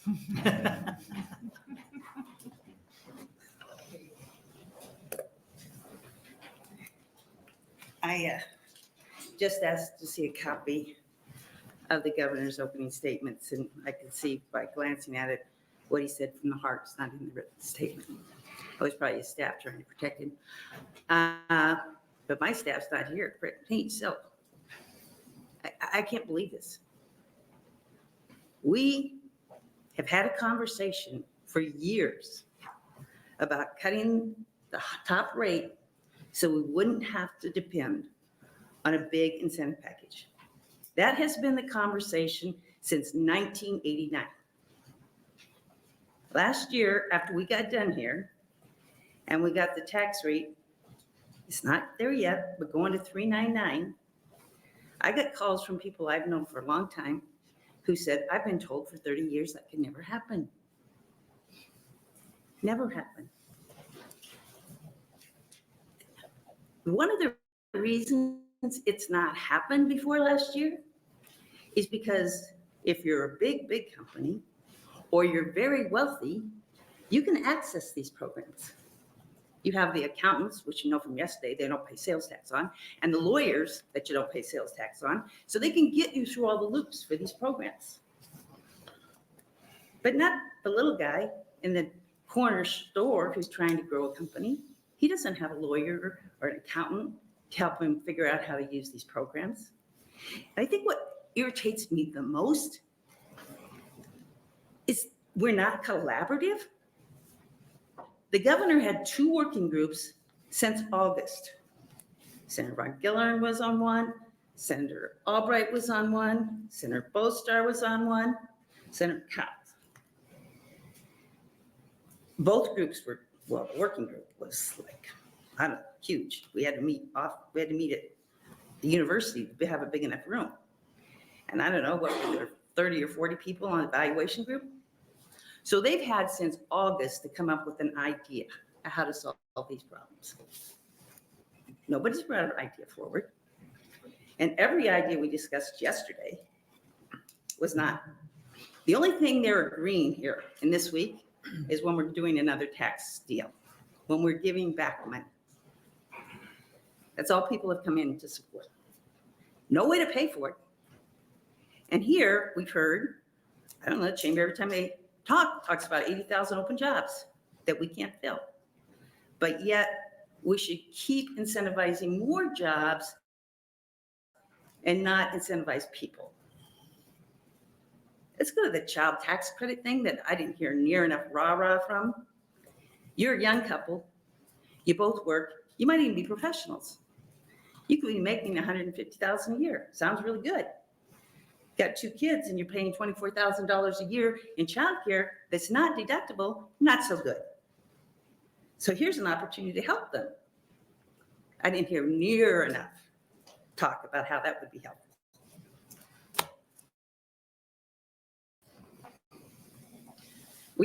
It's just, and unfortunately, the governor didn't put it in his written statement.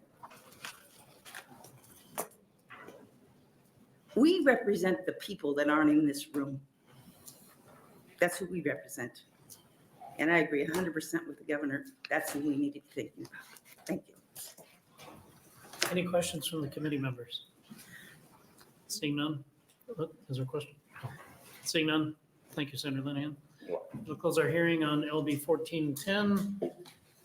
We'll open on LB 1414 and welcome back Senator Linehan. Brad, you need a 5-minute break. Huh? You need a 5-minute break. That's what I say. You want a minute? You want a 5-minute break? Okay, thank you. Camera's still on. Do you need water or coffee? If we could quiet the room, please, and we'll go ahead and get started. Senator Linehan, welcome. Good afternoon, Vice Chair Brian Gilleran and members of the Revenue Committee. I am Linehan, Louann, I'm from Legislative District 39. I'm here today to introduce LB 1414 on behalf of the governor. LB 1414 adopts the Property Tax Growth Limitation Act, placing a cap on local political and subdivisions other than school districts. LB 1414 requires political subdivisions property tax requests to be equal to the political subdivisions property tax requests formed the prior year.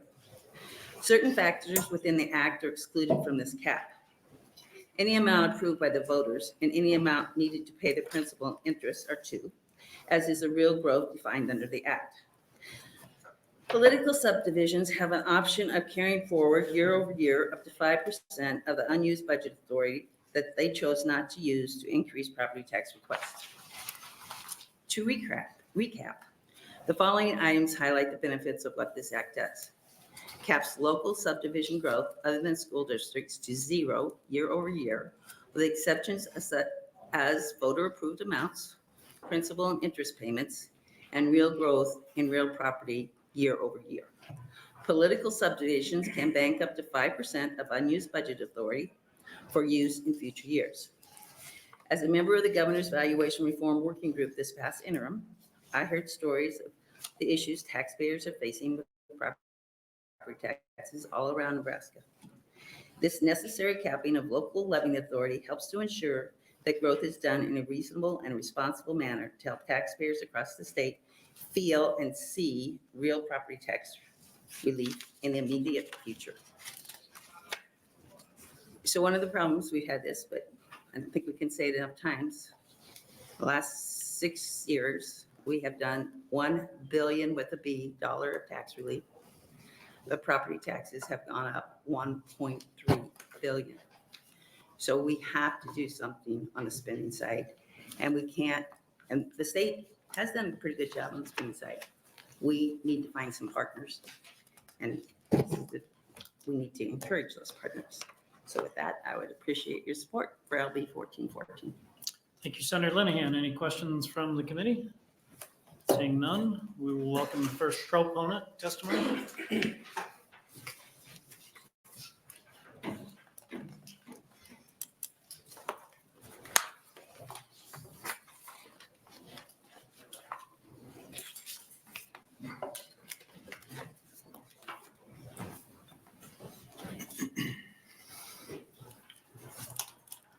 Good afternoon. Afternoon. Vice Chair Von Gilleran and members of the Revenue Committee, my name is Lee Will, Leewill, and I'm the Chief Financial Officer for the state of Nebraska. I'm appearing today on behalf of Governor Pillen in support of LB 1414 and LB 1415. Senator Linehan's LB 1414 at the request of the governor provides for a hard cap with limited exceptions on overall property tax collections to ensure that Nebraskans have certainty when they open up their property tax bill. The hard cap provides this certainty by limiting government growth and removing many of the special exceptions to the rule. Combined with the automatic levy rollback in Senator Von Gilleren's LB 1241, we can ensure that when your valuation of your home goes up, your property taxes do not. This is accomplished by reducing the levy rate in lockstep with the valuation increases. Put simply, property taxes should be looked at as what we pay, not a convoluted mathematical formula. The facts speak for themselves. From 2018 to 2023, the state provided $3.5 billion in property tax relief. Even with this funding, property taxes rose from $4 billion to $5 billion, a 24% increase overall. This is simply unsustainable for Nebraskan families who can't avoid paying the taxes on their homes. We must rein in spending at every level of government while also allowing for communities to grow and Nebraska to prosper. Senator Dover's LB 1415 works in tandem with LB 1414 to ensure ongoing property tax reform. This legislation provides for the front load of the previous LB 1107 credits, which will be instead taken directly off the property tax statement. This front loading of the credit will reduce property taxes equating to 30% of overall school taxes paid. Additionally, the governor's recommendation outlines the distribution of a new credit, which equates to $975 million in 25.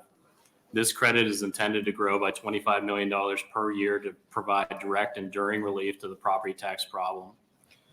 The combination of previously passed legislation, front-loading credits, and the new $975 million credit will reduce the property tax burden from $5 billion to $3 billion, equating to a 40% reduction in property taxes. It is essential that this be paired with a hard cap to ensure the relief stands the test of time and is not eroded on continued growth and special exceptions. I wanted to briefly thank the many passionate legislators who worked on this issue, as well as NACO and the League of Municipalities for the contributions and devotion to building a solution to the property tax crisis in the state. I'd like to hand out, if I could, some handouts to the committee, and I'd be happy to take any questions. Thank you. Any questions from the committee? Yes, Senator Duncan. Thank you, Vice Chair Von Gilleren. Thank you, Mr. Will, for being here. Yep. Can you go into a little bit more detail about the ways that this would account for growth? Yeah, I know sure. they're outlined a little bit, obviously, in the opening, and you talked about that, and I see a little bit in the fiscal note, but beyond just the vote of the people, Yep. could you go into a little bit more detail about how this accounts for growth in a community that might be rapidly growing, like Sarpy County or something like that? Absolutely. It actually accounts for new construction. If there is developments on the land, it would allow for that entity to provide additional to their tax base. What we wanted to prevent is the local homeowner is picking up the burden of that development. Now, if a development comes in, adds that property tax base, conceptually, that new development would be paying more in property taxes and the residents would not. So it's going to allow for the community to grow, but it's going to allow for certainty for the homeowners that they're not going to be paying more. So in the revenue current statute, it outlines what real growth entails. And I think NACO and the league could probably go into further analysis on that. Thank you. And could you also outline a little bit more that 5% carryover that it allows for here? Yeah, so in the bill as drafted, it's 0% hard cap. And there's exceptions for bonded indebtedness, real growth, interlocal agreements, I believe. I'm just going off the top of my head. So essentially, we didn't want the locality just to go up to the property tax max because they have the ability to. So we wanted to incentivize the behavior to do the right thing. And then in future years, if they have to assess some property taxes to make up for, they have the ability and flexibility to do so. So we just didn't want it to go fully to the growth rate just because they had to pay for future expenses. We want some certainty in the future. Does that make sense, Senator? Yeah, thank you. I appreciate that. Thank you. Senator Bostower. Thank you, Vice Chair. Thank you, Mr. Will, for being here. And I, having been on the working group, I've seen, I think, some previous iterations of this chart that you've handed out. Could you just take a minute, I think, kind of walk through this? Yep. Thanks, Senator Bostower. So there's a lot of numbers here. Excuse me. I'm a finance guy by trade. So on the left-hand side, you'll see the 2023 property taxes, and these are the actual taxes that have been levied and paid ultimately After we have the 2023 property taxes on the left-hand side, that equates to $5.3 billion. We provide about $500 million between the property tax credit fund and the homestead exemption fund, which are in existence today and in current law. So those are in the green boxes that you see there. Now, if we switch to 2024 property taxes, you can see you start with the same baseline, $5.3 billion. And you have to reduce the community college property tax relief that was passed last year by the legislature. That's about $225 million reduction.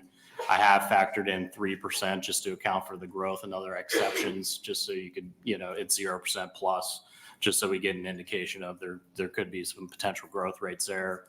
And then in 2024, you kind of get your rebase of what it looks at for property taxes levied.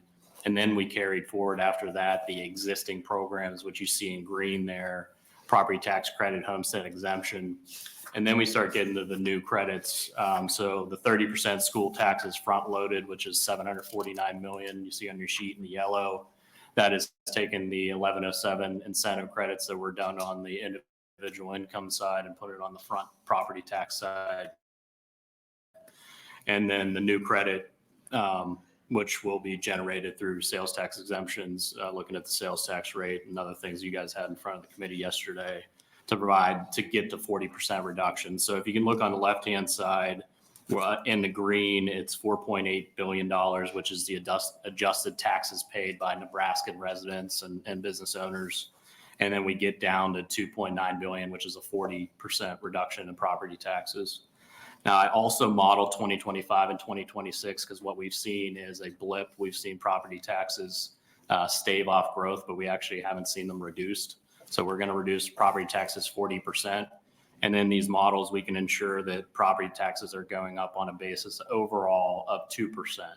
So we reduce it to 40%, and then we could maintain that overall property taxes go up too, which I think is, far more realistic than a lot of families are witnessing with their property tax bill today.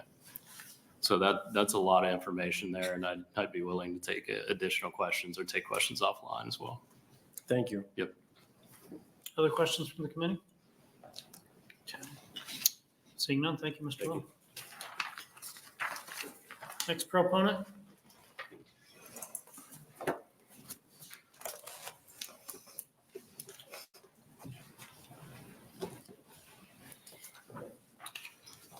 Good afternoon, Vice Chair Von Gillerin and Revenue Committee. My name is Mark McCarg, MAKMCHARGUE. I'm President of Nebraska Farm Bureau, farmer in Merritt County, more importantly, and also represent the ag leaders. It's been quite a week. We've covered a lot of things this week and a lot of different topics. I've learned a lot personally on the issues of property tax. But I am here today to support this bill. LB 1414 establishes the Property Tax Growth Limitation Act. Under the act, political subdivisions, they would be counties, cities, villages, learning communities, sanitary and improvement districts, natural resource districts, or educational services. And fundamentally, this bill, except as otherwise provided, a political subdivision property request for any year would not be able to exceed its property tax request authority. That request authority would be an equal amount to the political subdivision's property tax request from the prior year. As I mentioned before, I did sit on the governor's task force on taxes. This is a really, really key part of the conversation we had. I mean, we've talked a lot this week about the fact that we have to do something substantial in order to really curb where we're going on property tax. We've done a lot of things over the years. We made a lot of improvements over the last couple of years, but this is one of the final steps in this process to ensure that we get to where we're going. There has been several comments on some caveats to this. One of the things that I do like that this allows, even though that we are putting a hard cap in, there is a way for the majority of legal voters to overturn this at an election. I think that's important. We also talked about there's an exception for repairs and infrastructure in case there's a natural disaster. We know that that does happen, unfortunately, in Nebraska. And we also realize that a percentage equal to the political subdivision's real growth factor is important as well. But finally, I think when we look at it all together, there's not a perfect bill, quite honestly. But as we work forward to resolving the questions around how do we move forward, the ag leaders are together that we need to do something substantial. And again, this is the year to do it. This is something that we really haven't dipped our toe in, but I think it's something that could absolutely take us to the point of being very competitive and have a balanced portfolio in our taxing structure in Nebraska. Be happy to take any questions. Thank you. Any questions from the committee members? Seeing none, thank you, Mr. McCarty. Next proponent.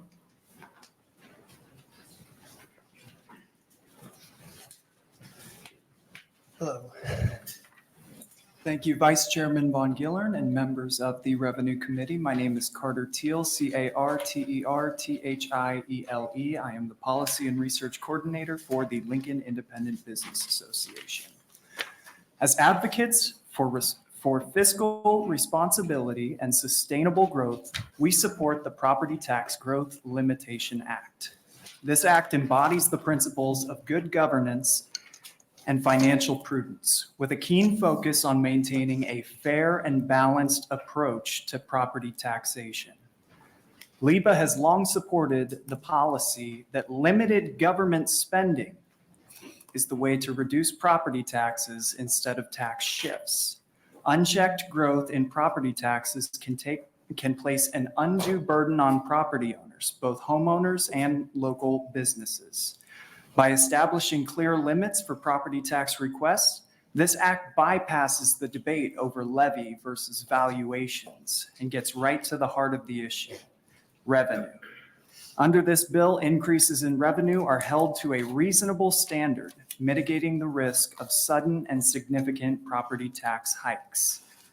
We appreciate and commend the Act's provision for real growth percentage, allowing political subdivisions the flexibility to adjust their property tax request based on the actual increase in property valuation, while limiting the carry forward of unused percentages to prevent potential abuse.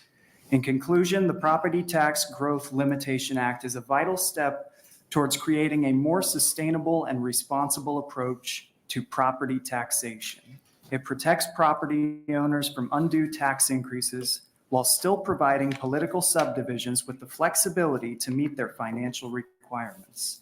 We urge all stakeholders to support this act and its commitment to fair and sustainable fiscal policy. LIBA asks the Revenue Committee to vote this bill out of the committee to debate on the floor of the legislature. Thank you, and I would be happy to answer any questions. Thank you. Any questions from the committee members? Seeing none, thank you, Mr. Teal. Thank you. Next proponent.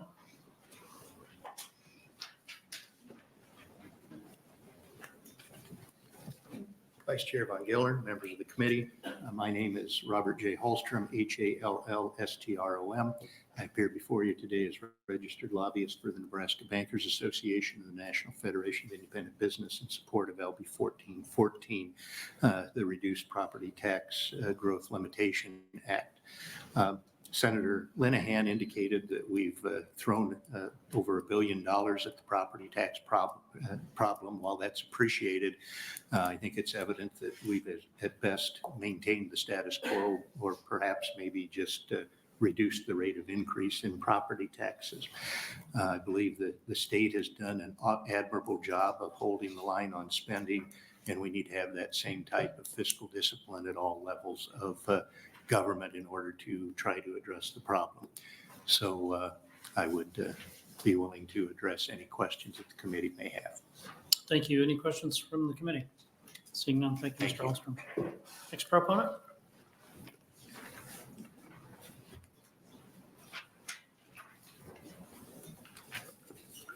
Good afternoon, Vice Chair Von Gillern, members of the Revenue Committee. My name is Alex Roos, A-L-E-X-R-E-U-S-S.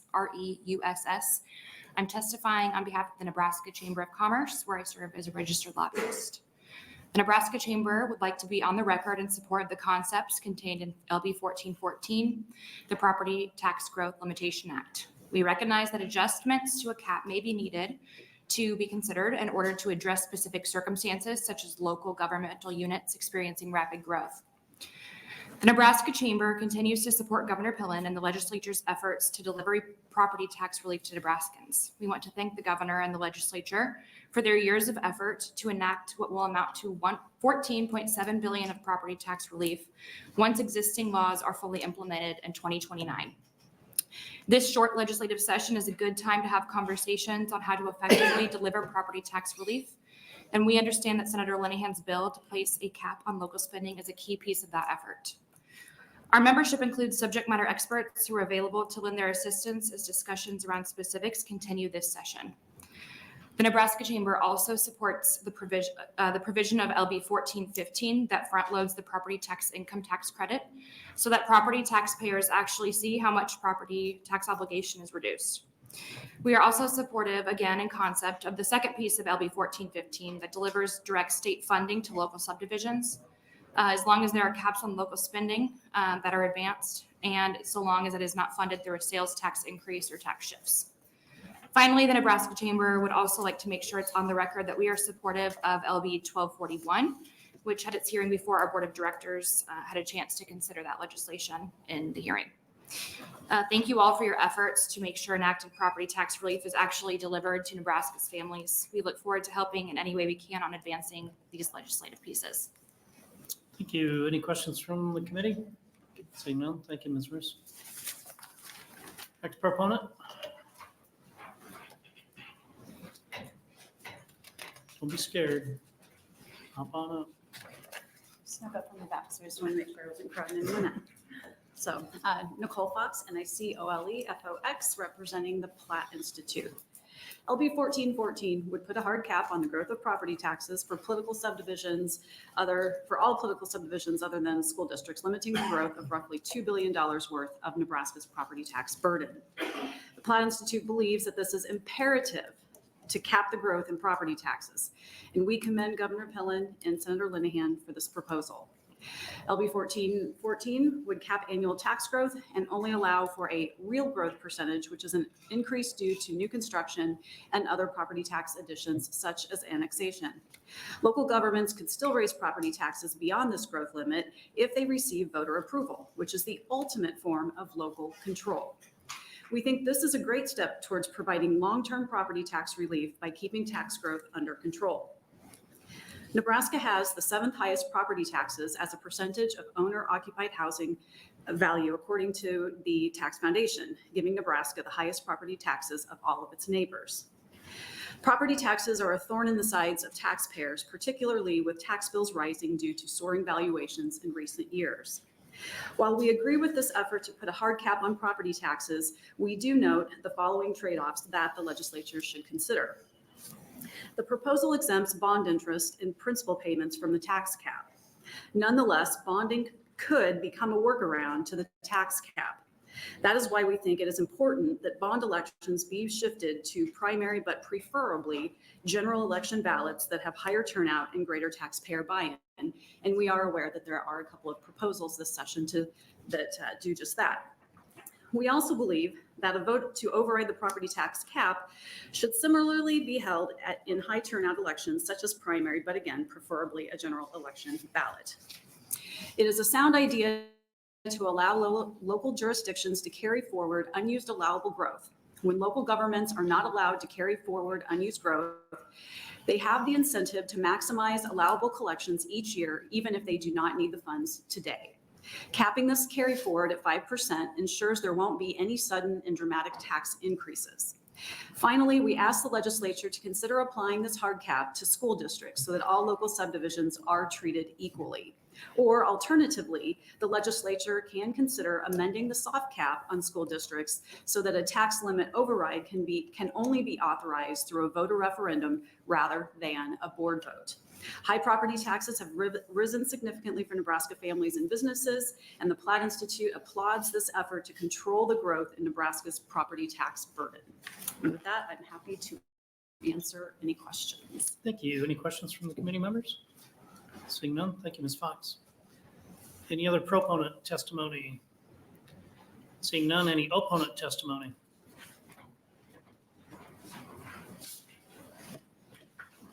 planning on testifying, please move up to the front row, or to the front of the room, please.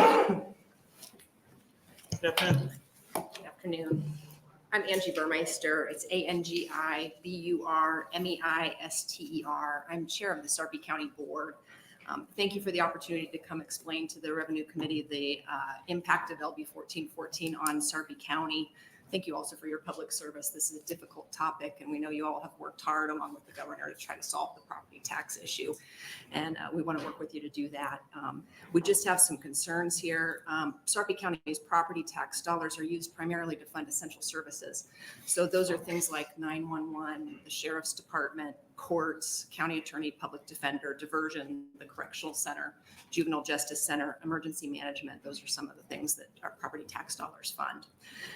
We have some unique challenges as the fastest growing county in the state, and we have unique opportunities along with unique challenges there that make a difference for us. We're in the middle of building a sewer out that will generate revenue for the state as a whole. That required us to backstop about $120 million of funds for that sewer project. So we've got some unique challenges there that make a difference. We're dedicated as a board to being fiscally responsible with the taxpayers' dollars. We've had a number of challenges. Some of them you've heard today from other people. As the valuations have risen, costs have risen too. We have about 700 employees, and that's one of the major things that ebbs and flows in the county is those employee costs. Attracting and retaining employees has been difficult for us in recent years. When we had the new correctional center open, we had to hire 33 new correctionals officers. Around that time, the state and the penitentiary raised the rate that those workers were getting, and that really caused across the board problem with retaining and attracting correctional officers. We had to then raise those rates in order to attract enough people to work in the correctional facility. We've had that trouble really across the board also. We had that trouble in our JJC. We had to go about renegotiating a correctional contract because of that problem. Sarpy County taxpayers do want property tax relief, and we want that for them as well. We just want to be sure that in order to get it, we're not sacrificing that 911 will pick up when somebody calls in an emergency, that a deputy would show up to their house if somebody were trying to break in, and they want the roads plowed when it snows so that they can get to work. So we just want to be sure. Also, we had catastrophic flooding in 2019. Emergency management was the entity that picked up and took care of everybody in those times. So we have concerns that we want to be sure if there's a hard cap that doesn't allow for the things that a fast growing county would suffer, we want to be sure that we're set there. Thank you. Thank you. Questions from the committee members? Senator Dungan. Thank you, Vice Chair Von Gilbert. Thank you for being here. You probably heard my question earlier about growth, and it sounds like there are ways in LB 1414 to accommodate for growth, one of which obviously being a vote of the people. Don't know how many people are going to want to vote to increase their property taxes, but it allows for others, including but not limited to that real growth percentage. Do you feel that that doesn't address the concerns that you have as a fast growing county, or what, if any, changes would you like to see to that to make that work? I'm just curious whether or not that accommodates the problem you're talking about. Sure, I appreciate that, Senator Dungan. I think it's closer, right? So it provides for more options there in that instance. It's harder to ebb and flow, though. For instance, the JJC collective bargaining agreement, we voted for something and then we had to immediately renegotiate it like 3 months later because we didn't have enough people attracted for the rate that we tried to set there. So while those provisions are helpful, they don't allow us that ability to ebb and flow in a way that we might have to. The county is kind of similar to a business. You know, we have the same kind of problems. And so it's worrisome because the tax dollars go to those essential services. It's worrisome whether we would be able to address problems. And having just come out of the flood, you know, it's sort of fresh in our mind what might come up. But it's definitely better than some of the other proposals. Also, some of the other bills that are in the legislature that could affect the revenue, since we don't know how each of those are going to turn out, it's hard to, we're trying to come just on this issue, but it's hard because there's so many other things that might affect it. Thank you. Other questions from committee members? I have a few. Thank you for being here today. sewer project you mentioned, the legislature allocated some funds last year towards that. Do you recall how much that was? It was $10 million. Okay, that's what I thought, but I couldn't Yeah. remember if that was the right number. or not. Very grateful for that Yeah. support. And then if you look back year over year, pick this year over last year, if you could, this is a hard question to ask, go off of memory. What have your budgets increased year over year, just on a percentage basis over the past 3 or 4 years? The budget itself, Yeah, spending. I don't think I know that off the top of my head, just what the budget Do you itself. recall last year what your increase was? Was it? Last year, our budget, the budget that we voted in, I think is 272, and the budget before that,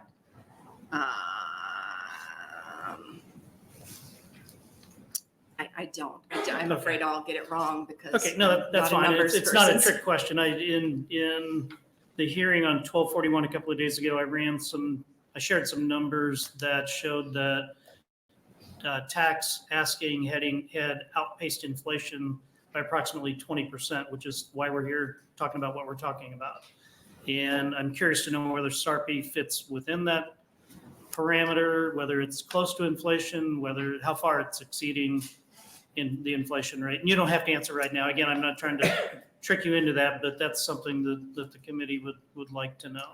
Sure, we can get that answer for you for sure. Okay, thank There's a number of factors there that could make a difference. For instance, our 700 employees alone, steps and COLAs are $2.8 million a year by itself without adding people or doing anything else. Right. And then, and I'll pick on you a little bit, you and everyone else that doesn't like this, the first place they go is cutting 911 and sheriff services. If you were short 3% in your budget, is that the first place you would cut? No, Thank you. certainly not. We just want to be sure, in a hard cap situation. And of course, this bill's got some allocation for growth. Right. And our growth has been, kind of outpaced everybody else. So Okay. we would look for other things, certainly. But Thank you. the $70 million of property taxes, that's the exact number for those essential Got it. services. So we'd have to cut. Some great things going on in Sarpy County, and we're glad you're growing the way you are. Thank you for being here. Thank you so much. Next opponent testimony, please.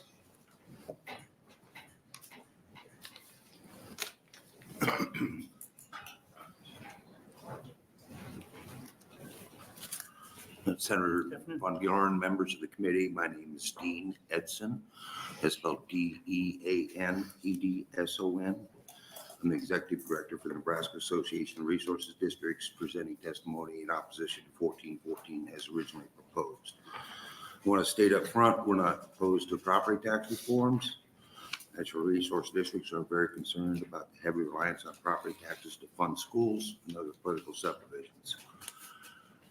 We want to work with you and the governor on regional property tax reforms. We support reforms that reduce the reliance and provide adequate funding for both rural and urban areas. What we oppose are local restrictions on local budgets that harm the abilities of local government to implement programs or projects to meet federal and state mandated programs, make local annual adjustments to meet the needs of the local citizens, adequately fund both rural and urban needs, and provide local funding for efficient natural resource programs to protect water quality, water quantity, soil, property, and the economy. Our main opposition to this bill is the hard cap, which forces the NRDs to go to a vote to increase beyond the cap. It does not backfill first state aid for NRDs as proposed in 1415 for cities, counties, and schools. This will essentially stop many of the water offset programs that are needed in the state mandated fully and over appropriated districts, which covers the Platte and Republican River basins. These individual NRDs cover multi-counties. Here's an example I want to provide to you. Right now, there's a large fertilizer company in the process of building a new facility in Gothenburg, which is in the state mandated over appropriated area. Central Platte's working with that company and the community of Gothenburg to seek the required offset water for the plant. If the cost of the offset for this exceeds the cap, Central Platte will have to go to the vote of the people. Here's how this lays out. Central Platte includes communities from Gothenburg to Chapman, including Kearney and Grand Island. Population of voters in Gothenburg, 3,475. They'll likely vote for it, but it's unlikely Grand Island, 53,313, and Kearney, 33,790 would approve it. It doesn't benefit their community. This essentially puts all these smaller communities at a disadvantage, especially when it comes to these water offsets.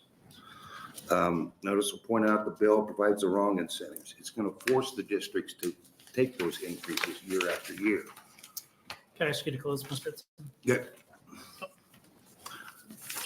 I've seen my lights up. You got Thank you. bullet points here on everything that's required of us, state mandated areas and the funds that have been taken away from us over the years. Thank you. Any questions from the committee members? Seeing none, thank you for being here today. Any other opponent testimony?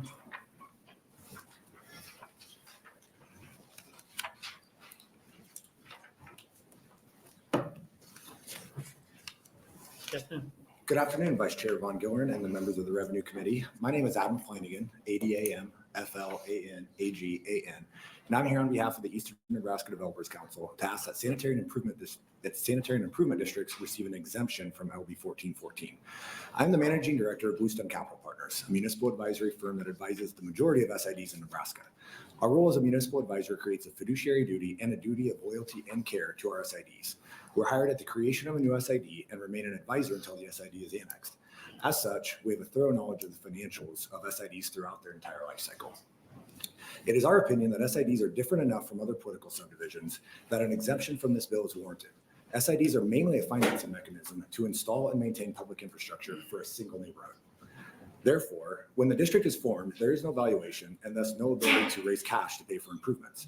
Therefore, the SID issues municipal debt to generate that cash. If we limit one of the repayment options, the cost of funds may increase due to increased risk, making the development more expensive. Another potential issue is that the SID may not feasibly have the ability to pay for all of the general obligation debt of the district, forcing more costs to be private or specially assessed, increasing lot costs and increasing housing costs, which is the exact opposite of what we're all striving to do right now, which is to bring more affordable housing to Nebraska. Furthermore, many times cities and SIDs will enter into agreements to allow the SID to delay exterior improvements that are not needed during the first few years of the district to save money for the taxpayers. In return, the SID agrees to keep their levy at the original starting levy until all improvements are in. And while the real growth exemption is helpful, we also rely on appreciation during the build-out phase of the SID to repay our debt and to also afford future improvements. There are also potential issues that would arise as the district ages. In this bill, once the district is fully built out and has no more real growth, the district is capped at those revenue dollars in perpetuity unless there is a special election or they issue more bonds. As districts age, the maintenance within the district becomes more expensive. Street repairs become more abundant, park equipment ages and needs replaced, inflation drives up costs of all services provided and materials purchased.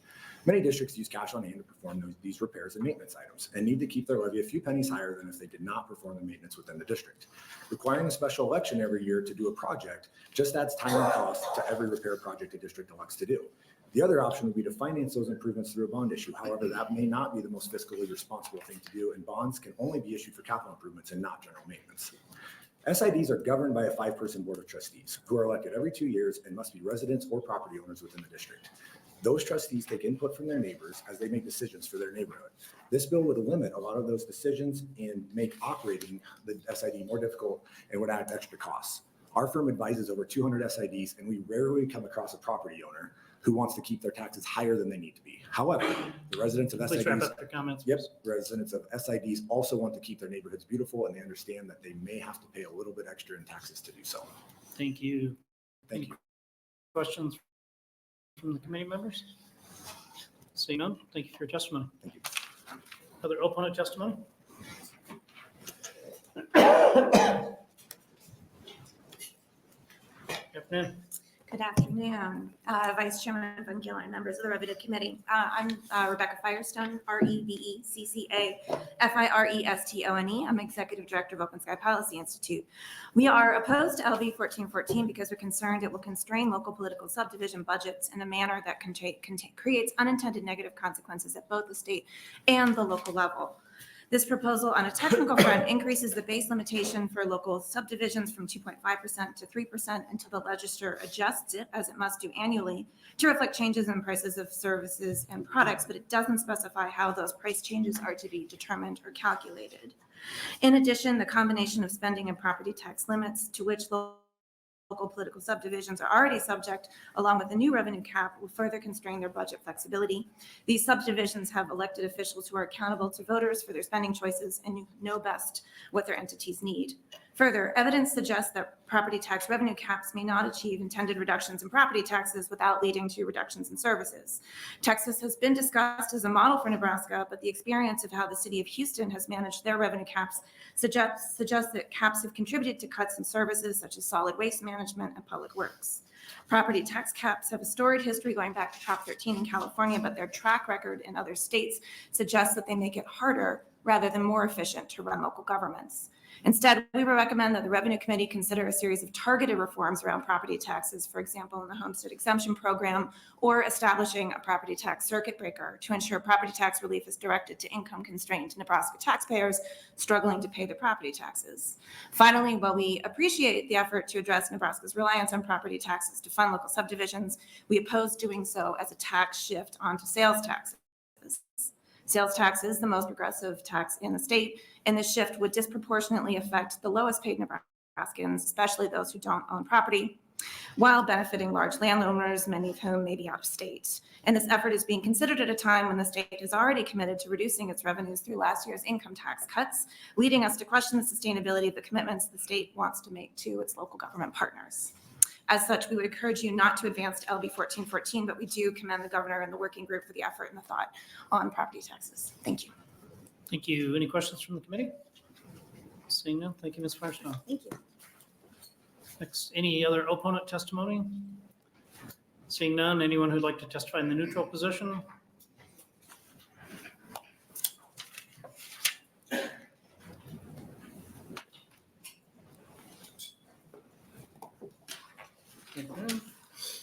Good afternoon, Vice Chair Von Giller, distinguished members of the Revenue Committee. My name is John Cannon, Joncannon. I'm the Executive Director of NACO, which stands for the Nebraska Association of County Officials, trade association representing all 93 county governments in Nebraska. Here today in the neutral capacity on this bill. I'd like to thank Senator Linehan for bringing this bill and being gracious enough to include us in the conversations. Certainly the governor and his staff have been great partners throughout all of this. Frankly, those guys deserve a raise in my opinion, but that's a different revenue issue for a different committee hearing.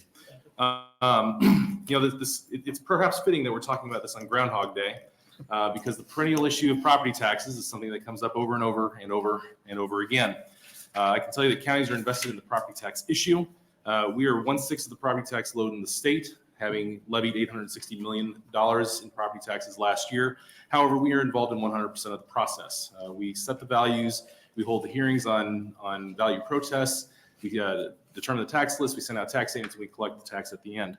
1414 is unworkable as written. However, we are in the neutral capacity by virtue of the fact that we are in a good faith effort to negotiate what are some necessary adjustments and amendments to this bill. And talking about caps, I do want to go on how the cap would work. Our understanding is that with the cap, you would remove the exceptions, those accepted items that we have, which we vote to the people and so on and so forth. And you apply the cap, which we think should be a 3% cap or CPI, whichever is greater. You would account for your credits. And then once you do that, that's what your property tax request ends up being. We like to talk about in this committee, everyone likes to talk about controlling spending. No one really talks about controlling costs. And so, by the way, the Chambers of Commerce were here. They could certainly cut some deals as their civic duty to local government to make sure that our costs are not spiraling out of control. However, that doesn't ever seem to enter the conversation. And in fact, yesterday, you guys had the pleasure of listening to a lot of people saying, don't touch us, but oh, by the way, let's make sure the locals do their part. And the locals are doing their part. We have agreed to accept limitations on our ability to raise the necessary revenues for government. And I have not yet seen anybody else that's been willing to step up to the plate. As written with the amendments, removing bonds and making it more difficult to bond would stymie growth. I think Ms. Burmeister from Sarpy County mentioned that public safety is important. It's one of our biggest responsibilities. Anything that undermines our ability to account for public safety is not what the voters and not what the people intend. If the legislature is able to provide the amendments that well, I'm out of time. I'll just stop right there. Any questions from the committee? Senator Bostar. Thank you, Vice Chair. I'm interested where you're going with this. Could you continue a little bit? Oh, well, thank you, Senator Bostar. Much appreciated. Given the things that we've been discussing, I want to go on record as saying that NACO, Lynn Rex will probably correct me if I'm wrong. She'll be right after me, I think. But NACO would certainly support the bill with an amendment that would provide for 3%, growth of 3%, or CPI, whichever is greater. Certain necessary exceptions, which would include bonded growth, bonded indebtedness, that would move us to support. I do think that 1414 and 1415 could stand to be merged. There are a lot of the mechanisms that kind of interplay with each other. I suspect that when we get to the package part of committee amendment, that's perhaps going to be in the offing, and we certainly would be interested in being part of that conversation. Good. Any other questions from the committee? Thanks, Senator Duncan. Thank you, Vice Chair Von Gilbert. Thank you, Mr. Cannon, for being here. Earlier, did you hear the question that Vice Chair Von Gilbert asked about the growth that was, I think, 20% over inflation for Sarpy County? Sure. Can you speak in general to why that may be, or what the cause for that would be from like a 30,000 foot view? Because it does seem like the growth should be in line with inflation, but what would, I guess, the reason be behind increased growth beyond the inflation rate for a county? Yeah, so if you have, let's say that you're in Sarpy County, for instance, and there's a lot of agricultural land there, a lot of city as well, and that city is growing. The cities in Sarpy County are growing. And so if you take ground and all of a sudden that's subdivided and platted, and we're putting in sewer and we're putting in electric and all that good stuff, that growth, that's stuff that hadn't been there before. And so as far as accounting for growth, what you want to make sure is that we don't want to whack the property taxpayers that have been there the whole time, but we don't want to give the people that just all of a sudden appear, they don't get a free ride. And so essentially what you do is you account for growth so that you're able to still spread the cost of government among everybody that's there, and that in growth accounts for that.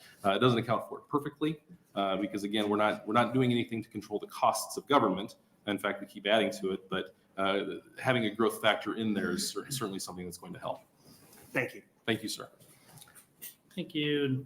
Just for clarity, if I didn't say it this way, what I had intended, I was addressing the representative from Sarpy County. I was referring to a 20% where property tax collections had exceeded the inflation rate by 20% generally, not in Sarpy County. I just want to make sure that we were clear on that. And that's what I intended too.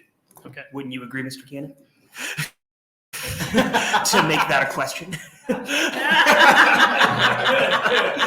No, that's what I intended to say as well. I apologize if I misspoke as well. All I can say is I just appreciate the work of every member of the Governor's Valuation Reform Working Group, and I'm just happy to be here.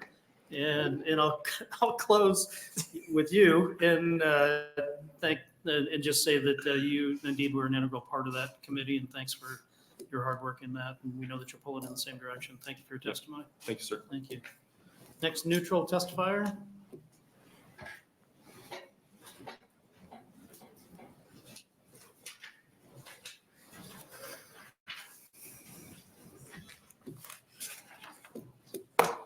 Good afternoon, Senators. My name is Stephen Curtis, spelled S-T-E-P-H-E-N. Curtis is C-U-R-T-I-S-S-S. I'm the Finance Director for the City of Omaha, and I'm here as a neutral testifier for 1414 as potentially amended. And there's a lot of conversation still going on about it. I won't spend a lot of time rehashing what the bill is about, since we've all talked about that quite a bit. I do have an answer, Senator Von Gilbert, about the police and fire, but I'll make you ask me a question later, so I'm not wasting my time for that. But I do have an answer for that. Police and fire is approximately 2/3 of the Omaha City budget for the general fund. So maybe I'll just, this spoiler alert, I'll tell you that's why when we shut off hiring, that's why it hits police and fire faster. A lot of those things, I would suggest that a lot of what's being contemplated here, the City of Omaha essentially already does, because we've had plenty of years, and I'll throw out 2016, where we had property tax and sales tax grew at about 1%. So we managed within that 1%. And we do that by deferring hiring, police, fire, others. We don't get new police cars, all that sort of thing. Then you have a year like 2021, where these last 3 years, we'd all say sales tax and property tax valuations have gone up quite a bit. We were able to use that year with about a 7.5% increase in sales tax, property tax, to get police vehicles back on shape, get our hiring back on shape, those sort of things. So we kind of do what this bill contemplates already, maybe not in the way they would appreciate. I do think this does kind of overlook the valuation issue that I think we all know we have in Douglas County, where anybody can get about $150,000 valuation increase, and it'll have the same tragic effect on your property taxes, even if we implement this, but it's kind of a problem outside of that. We have adjusted our levy down quite a bit, and I think we're at about 15% lower than we were when we took over, when this mayor took over, including the voter increase. We are one of the places we did a voter increase, and it was done in a primary election. Nothing secret, nothing over the internet. It was all out there quite open. There are a number of lids and things that are included in this, and I think we're fine with all of those too, which is why we're neutral. The only thing this would require us to do is to occasionally raise our levy, which we're not crazy about, because on those really low years where everything's at 1%, but we could go to 3%, we'd have to adjust our levy up. The city generally doesn't adjust the levy up, or at least hasn't been the habit. So I'd say Omaha's being recognized nationally is a very positive place for business, public time, and we just hope this gets implemented carefully so none of that gets damaged along the way. With that, I'll take questions for the commentary. Thank you. Any questions from the committee? Senator Meyer. Thank you, Vice Chairman Von Giller. I was just underscoring, you said in 2016, your property tax only went up 1% in Omaha? It did. It went up about 1.6. Our sales tax was about 1. So if you combine those two major revenue sources, about 1.25%. So was that because your valuations didn't rise like the rest of the state? Correct. Our valuations of the city of Omaha, and actually I brought that, we had a period from 2010 to 2018 where it went up approximately 0.4% per year for that whole period of time. And if you include in the period that is now these last 3 years, it's 2.66. Now, remember that we have to, in Omaha, you have to screen out growth. So if we do a big giant annexation package, that'll completely throw off the picture you're seeing, because we basically took in another city and all its expenses and all its. Well, I guess I'm just a little bit surprised that west of Highway 81 in Nebraska, that was never the case. Yeah, and I can't speak for that. I think part of it may be this valuation issue we've talked about in the Douglas County. Thank you. Thank you. Any other questions from the committee members? Thank you. Thank you for being here. Next neutral testifier.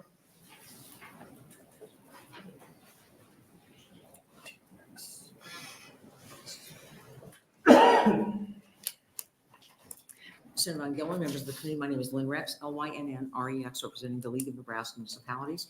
First, I'd like to incorporate by reference my testimony from LB 1248, and I'll be talking about some of those issues again in the next bill. I want to thank Senator Linehan for introducing this measure. We think that this is an important measure. We appreciate the fact the governor's office has been very patient in collaborating with us and negotiating. There are some things in this bill that we, instead of a 2% or CPI, which is ever greater, like John Cannon said, the league would be here in support of it if it was a 3% or CPI, which is ever greater. And in terms of the exceptions, John was supposed to, which he did, review the calculation. And my mission this afternoon is to talk about the exceptions. And fundamentally, it's important to understand, and I know that you all know this, that in order for municipalities and counties and other political subdivisions to operate, but in particular municipalities and counties, we have to have sufficient revenue to sustain the essential services. And of course, those include public safety. That is extremely important. People expect that. And there's no excuses when we're not able to do that. So in any event, with that, I'd like to have you look at the exceptions. And this is on page 2. I assume that they have this. Do they have this by any chance? No, okay, very good. So basically, let me talk about some of the exceptions and where maybe we're going to be continuing our negotiations. One is in terms of bonded indebtedness. We have to have debt service and approved bonds outside of any cap. That's extremely important. And for the Bankers Association that's here today, that also includes by definition in section 10-134, direct borrowing, which is really important. Lincoln and Omaha don't do that, but other cities have to do that. We really have to have that outside of this cap. And I think when talking to Lee Will and others yesterday, our numbers are extremely low, both on the municipal side and the county side for debt, but that is extremely important to have. So we're continuing our negotiations. on that. In terms of emergencies, the definition that we're using is emergencies under the Nebraska Emergency Management Act. That's extremely important. Other exceptions here include the voter override. We've already talked about that. Unused property tax request authority, services relating to imminent and significant threats to public safety or public health that were not previously in an interlocal agreement, but would be now. So it's extremely important to have these types of things, as well as, of course, the growth percentage. So with that, I'm happy to answer any questions that you might have. And I want to say that, again, we understand the consequences of all of this. We really support, we understand property tax relief. At the next bill, I'll be talking to you again about what we talked about with 1248. I have realized that everyone has a little bit different perspective on how we got here. From a political subdivision perspective, it is decades and decades and decades of your predecessors deciding to give well-intended and necessary, in most instances, exemptions and other types of programs without reimbursing local governments for the tax base lost. And I'm wondering why a tax base that was like this is now like this, and the folks in the middle are very tired of paying it. With that, I'm happy to respond to any questions that you might have. Thank you. Any questions from the committee members? Seeing none, and Ms. Rex, I'll also express gratitude to you for being part of the governor's task force this summer and fall, and your voice was important in those discussions there, so thank you. Thanks for being Thank here you for today. your service too. Thank you. Thank you. Any other neutral testifiers? Seeing none, Senator Linehan, would you come up to close? I will check the letters. There were 2 proponent letters and 19 opponent letters and 1 neutral letter on 1414. Thank you. And I too want to express my great appreciation for John Cannon and Lynn Rex, who are here today. And I think I missed one meeting, but to my recollection, they were at each and every meeting. They brought ideas on paper. They worked it hard. And the fact they're willing to be here neutral today is very much appreciated. I also want to thank Steve Curtis, and I appreciate very much Omaha's presence here today in neutral position. It is fitting that it's Groundhog Day. I haven't really got that joke all day, but but one of the reasons this is like Groundhog is because everything we've done has not solved the problem. Because we don't have any ability to control the spending. Another thing I wanted to talk about real quickly, I'll try to be quick. In 2009, when all the housing values plummeted, Nebraska wasn't hit as hard as most of the country. Like my son was living in San Diego at the time, and every 3rd house on their block was under foreclosure. Omaha had some problems, but we hadn't gone as crazy driving prices up, so they didn't drop so far. But it was, as Mr. Curtis said, from like 2009, 2016, real estate was very flat in most of your urban areas. And that caused all kinds of consequences that we're now seeing that you couldn't see then, because at the same time, as Governor Pillen has said, he said yesterday, ag valuations started to skyrocket. So there is one group of homeowners, and they'll probably get mad at me, my son's one of them. If you're in a smaller community and you have a house there, a lot of those property tax payments went down because ag went up. People didn't need, they actually lowered levies. Even though ag was paying more, people in their homes, I'll use Beatrice as an example. Beatrice, their property taxes stayed flat or went down in Beatrice because ag was going up so high and values in homes were steady. Now that's all changed now because prices of houses have zoomed up. But it's part of the disconnect all across Nebraska when you get into these subjects.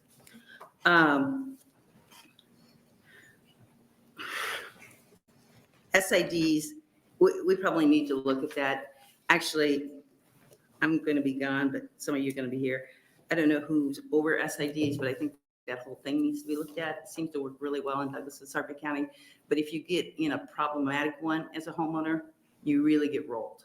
So, and there are some cases, I think out around Valley, where people built homes and then they got stuck holding because the developer went bankrupt. So I think those should be looked at. I am going to address the property tax thing, and I read it earlier, I think maybe 2 days ago at a hearing. This idea that property taxes aren't regressive. It's just not true. I mean, Open Sky's own publications, which I read from earlier this week, say that property taxes are regressive. Now, they say sales tax are regressive too, and it's people who don't understand that part of your rent is property taxes are just missing the point. Property taxes are a huge part of your rent. And yes, I think Senator Van Gillen, you brought up a very good point, and maybe this would be helpful or not helpful. NACO will have to decide. I think it would be interesting to look at the counties on county by county basis.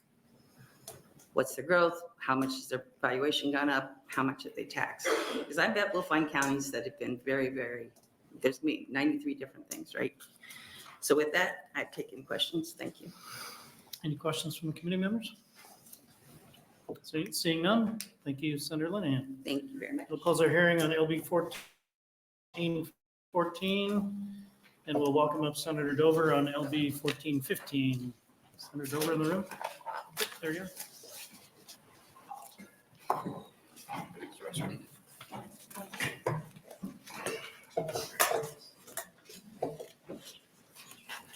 Welcome. Thank you.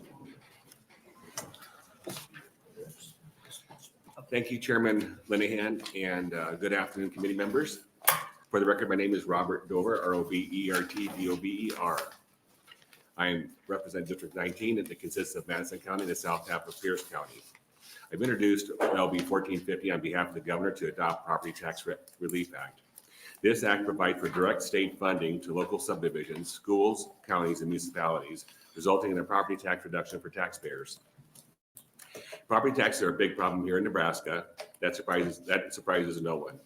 When I first arrived in the Nebraska Legislature, I had a conversation about Tier 1 and Tier 2 property tax relief, and that made it clear to me that there was a change that needed to take place in the way Tier 2 property taxes were handled. It is unworkable and ridiculous to require taxpayers to pay in, and then later, those who can afford a CPA file a return to get a portion of their taxes back. This current method has resulted in many taxpayers never filing for a return at all. If our better system would be get the tax break upfront. That is exactly what LB 1415, the Property Tax Relief Act, does. LB 1415 repurposes property income tax credit program established by LB 1107 in 2020.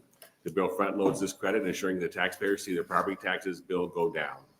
LB 1415 delivers a total of $989,600,000 in property tax relief to school districts in 2 equal payments, a total of $437,200,000 to counties in 2 equal payments, and $297,100,000 in municipalities in 2 equal payments.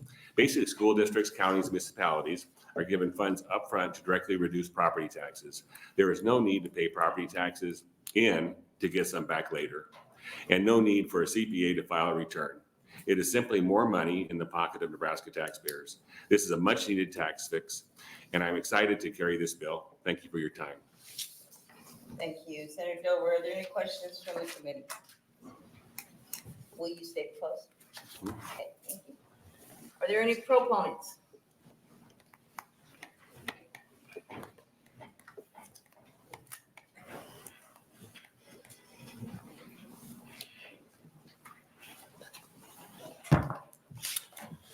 Good afternoon, Chairman, Revenue Committee. I'm Mark McCart, M-A-R-K-M-C-H-A-R-G-U-E. I am the president of Nebraska Farm Bureau and also here on behalf of the ag leaders as well. LB 1415 would establish the Property Tax Credit Relief Act, as has been mentioned. The purpose of the act would be to provide state funding directly to school districts, counties, cities, villages, in exchange for direct property tax relief. The act establishes the school district property tax relief cash fund, the county property tax relief cash fund, and the municipality property tax relief cash fund to be administered by the Department of Revenue. What I want to highlight is that this is an exchange to reduce property tax. And so unlike, we've put a lot of money into the schools last year, that there wasn't direct tax relief on those dollars that we put into schools. 75% of the schools overrode and increased property taxes. We cannot let that happen with this front loading of this fund. We also, I mean, we support the proposal, but one part that we are concerned about is the fact that it does take out the allowable growth percentage from the Nebraska Property Tax Incentive Act, which would be Tier 2. We did a lot of work in Tier 2 to make sure that it was tied to valuations and there was additional dollars go in there as valuations go up. Now, if this is directly tied to LB 1440, that's okay. But these running on separate tracks will be terrible. I mean, so we have to remember that as we shepherd these bills through, that these do integrally need to be put together. And I believe the governor did talk about that as well, because there is an expectation that as we front load, which is fine. I think we need to be transparent. I think it's a very good bill in that aspect, but they do have to be shepherded together. And in closing, we're happy to work with Senator Dover and the committee to develop a solution that eliminates this concern. We appreciate Senator Dover for bringing this bill. We encourage the committee to make this a part of the comprehensive property tax package. And in closing, you guys are true troopers. You guys are working hard, and we do appreciate that. We in agriculture have been in front of this committee a lot. And again, I think we are on the road path to really do some great things this year. If we can hold the course, put these packages together, and really make a difference for Nebraska. Be happy to answer any questions. Thank you very much. Are there any questions from the committee? Did you say you were here for all these groups? Yes, yeah, for that years. Yeah. But did you say it for the record? No, I will though. They are in the testimony, and so it represents the cattlemen, corn growers, Nebraska Farm Bureau, Nebraska pork producers, sorghum growers, Nebraska Dairy Association, Nebraska State Soybean Association, the wheat growers and renewable fuels, essentially all of agriculture. Thank you for having come for all of them on a late Friday afternoon. Very much appreciated. Any other questions? Thank you. Thank you. Other proponents?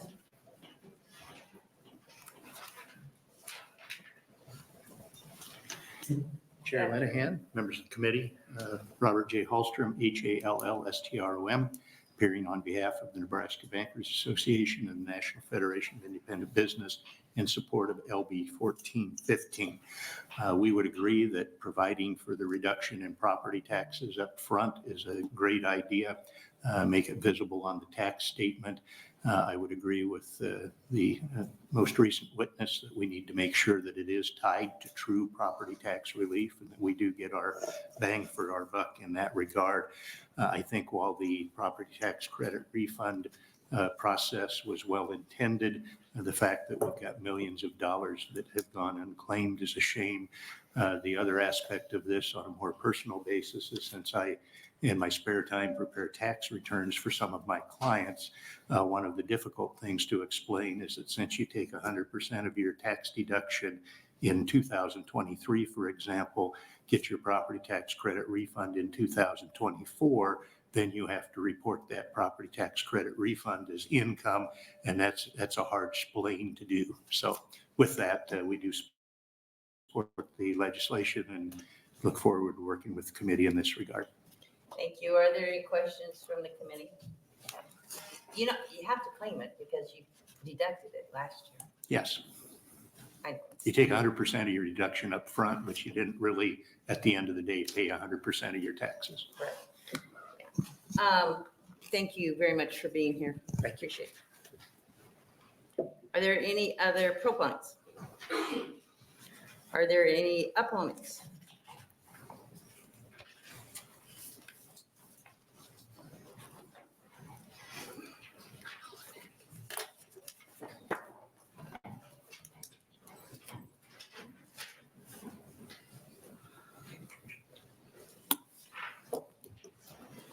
Good afternoon.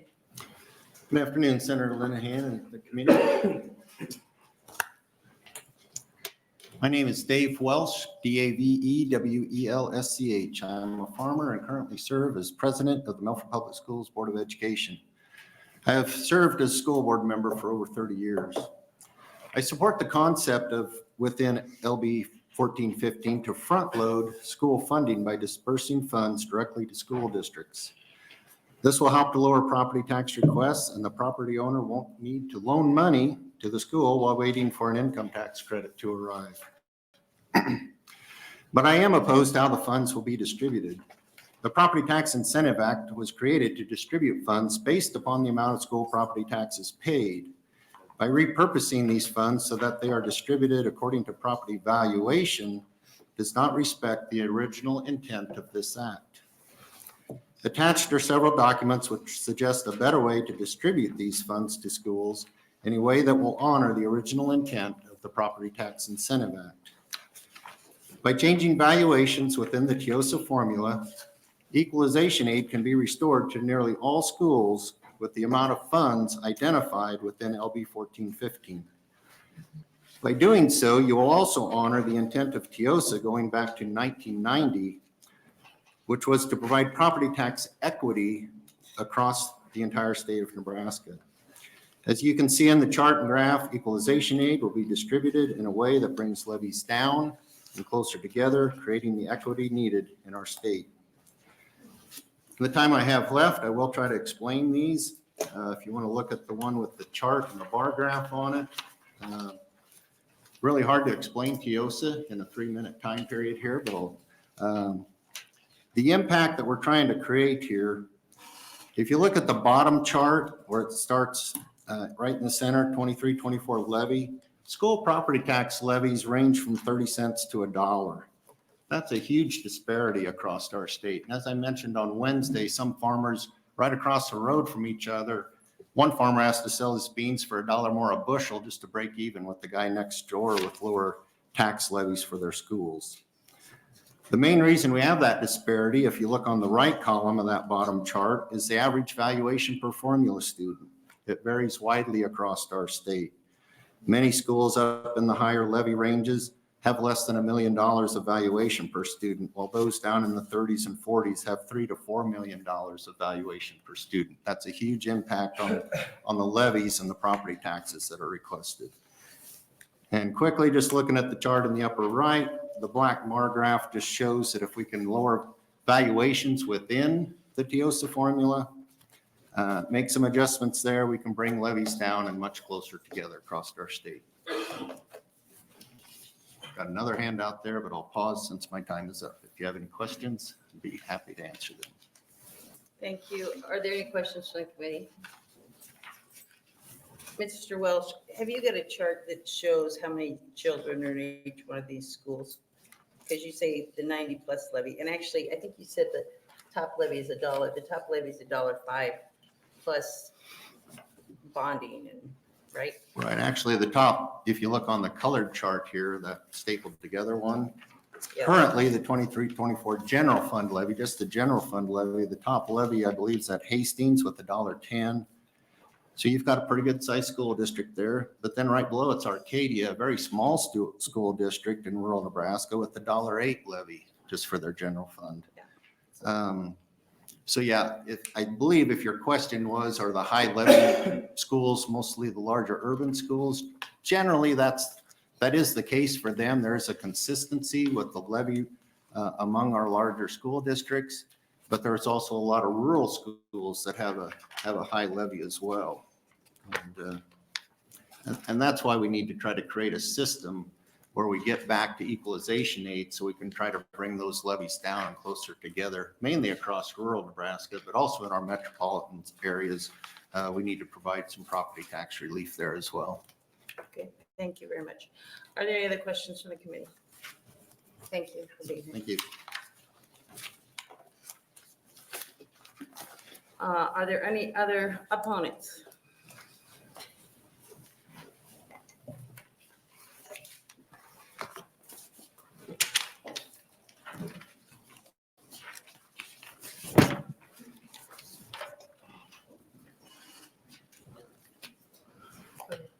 Chairwoman Linehan, members of the committee, my name is John Gage. That's Johngage. I am testifying today on behalf of Americans for Prosperity in opposition to LB 1415. AFP is opposed to this bill because it's a continuation of a strategy that has proven to be ineffective in delivering property tax relief. Last year, the legislature passed a $1 billion education future fund with the goal of direct state aid being given to schools so that it could be passed along to taxpayers in the form of lower property taxes. Despite hundreds of millions in new funds that lawmakers promised that would be used for tax relief, school districts still raked in an additional $85 million in property tax revenue this last year. Instead of fixing the caps from last year, this body is looking to double down on the failed ideas of yesterday. A survey of 800 likely Nebraska voters conducted by AFP found that nearly 60% of Nebraskans believe that last year's property tax relief efforts were ineffective, and only 4% believe they were very effective. I'd like to know there's been some excitement in the legislature about the prospect of cutting property taxes by 40%. Nebraska taxpayers deserve to hear it straight. What the legislature is proposing in this tax package is not a tax cut. Most Nebraskans will never see a nickel of overall tax relief in the way this tax package is currently constructed. Instead, these tax proposals raise your taxes by well over $1 billion a year, and then that money is handed off to local governments, not the taxpayer. In fact, this bill ends the 1107 program, which gave hundreds of millions of dollars directly to taxpayers, and I might add, is very popular with farmers and ranchers. This package is tax hikes now, promises of property tax relief later. Nebraska voters know this is a bad deal. Another finding from our survey showed that when asked whether they support giving extra sales tax revenue to local governments to pass along as tax relief, only 30% of likely voters supported the legislation, while 69% did not support the measure. An additional finding from our survey, 60% of likely Nebraska voters said they want property tax relief to come from limiting local government spending, while only 14% said they wanted an increase in sales tax. Nebraskans could not be any clearer. They want property tax relief, but they do not like the legislature's current approach. I urge this committee to reject LB 1415. Thank you. Thank you. Are there any questions from the committee? Thank you. Are there any other opponents? Is there anyone wanting to testify in the neutral position? Oh, wait a minute. Did I miss an opponent? Okay. Mr. Cannon.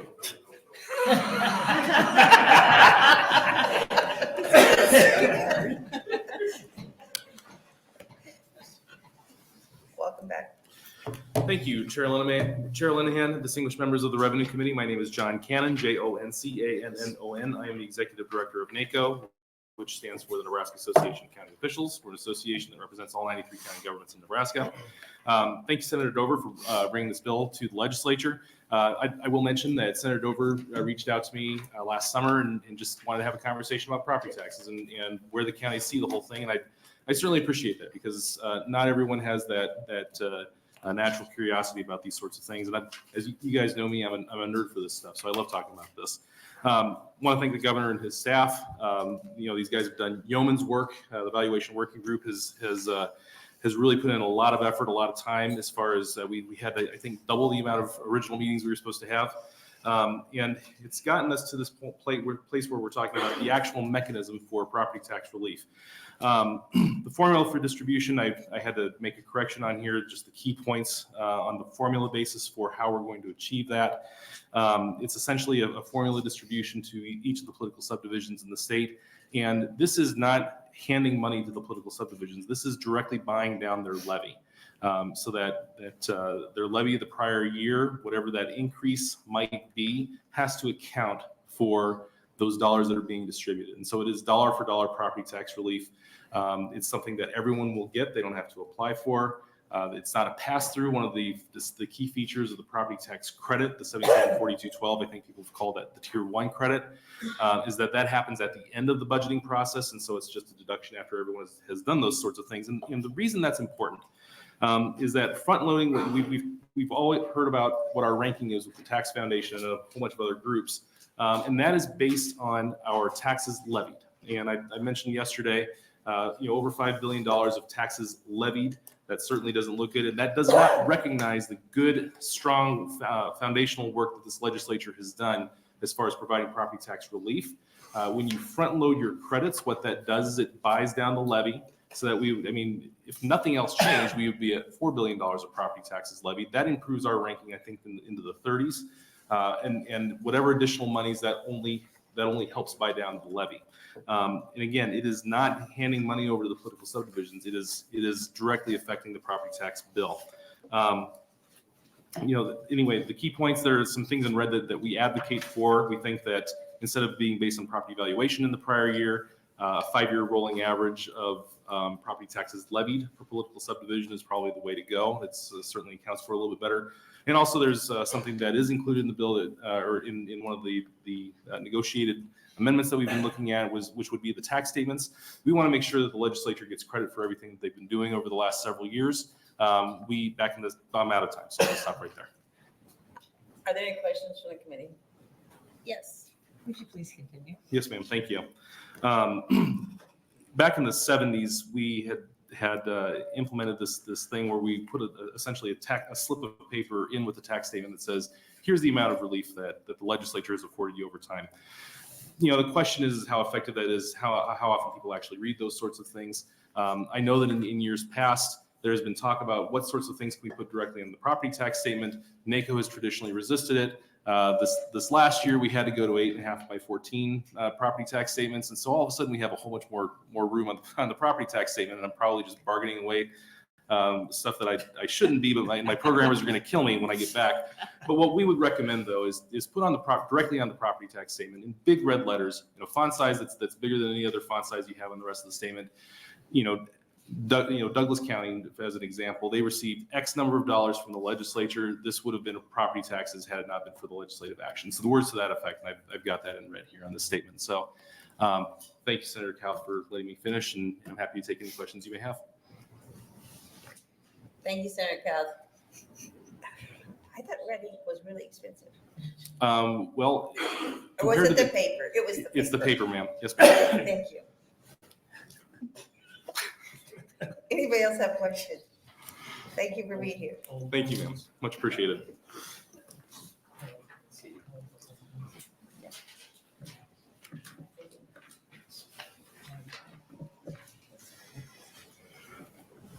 So Linehan, members of the committee, my name is Lynn Rex, Lynnrex, representing the League of Nebraska Municipalities.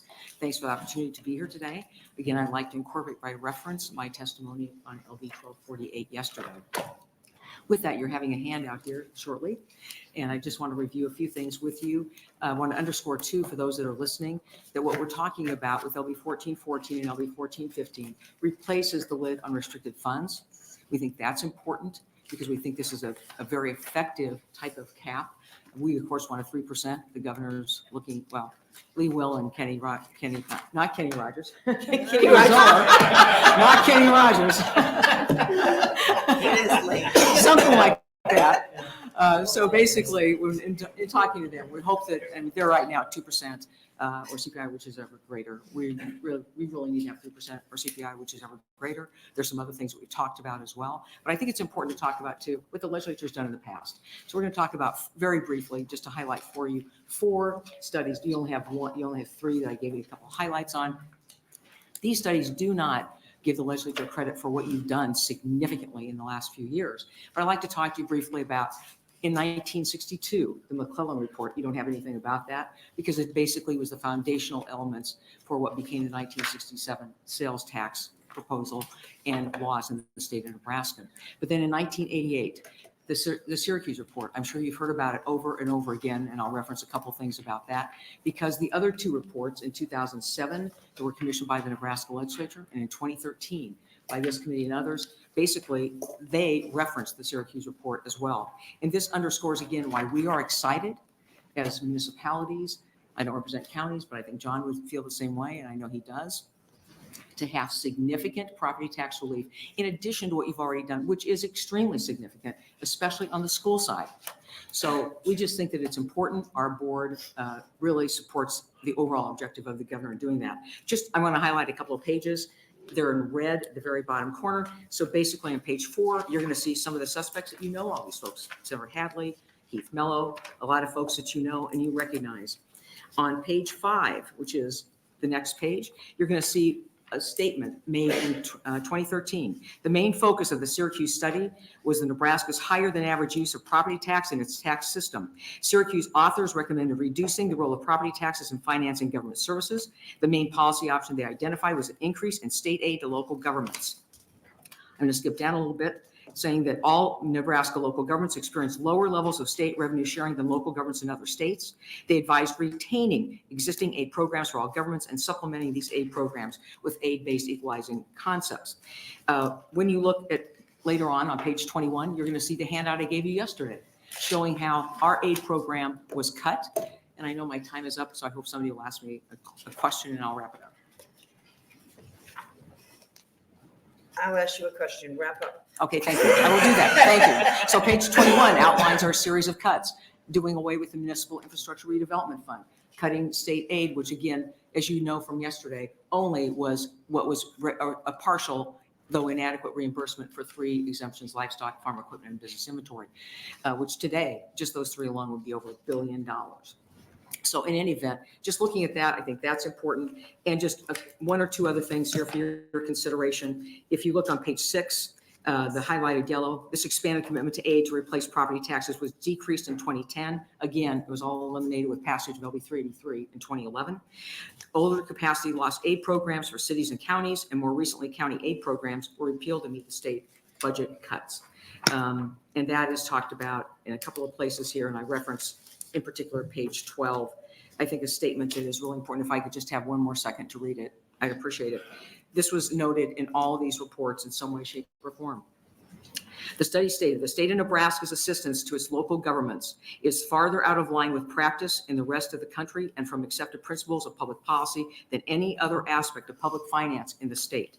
Nebraska's aid to its local government is far below the national average. As a result, the principal tax used by local governments in Nebraska, the property tax, is far below the national average. That being said, again, this did not take into consideration the significant work that has been done in terms of school aid, but we are excited about the possibility of having more property tax relief. And I think the mechanism for this and front loading it is the way to go. This is just a great proposal, 414, 1414, 1415, and we hope as our negotiations continue, we can be here in a full support capacity, not just neutral. I'd be happy to respond to any questions you might have. Thank you very much. Any questions from the committee? I really appreciate you being here and appreciate your testimony and your knowledge, and I want to recognize John again. There's a way to come and testify in front of the committee, and you guys are pros. There's a way not to do it. And we've experienced a lot of that this week.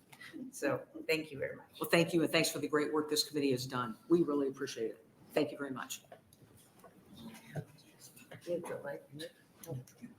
Is there any other neutral testimony? There you come. Come quick. Come quick. It's neutral. You can be neutral. You're safe. The white flag is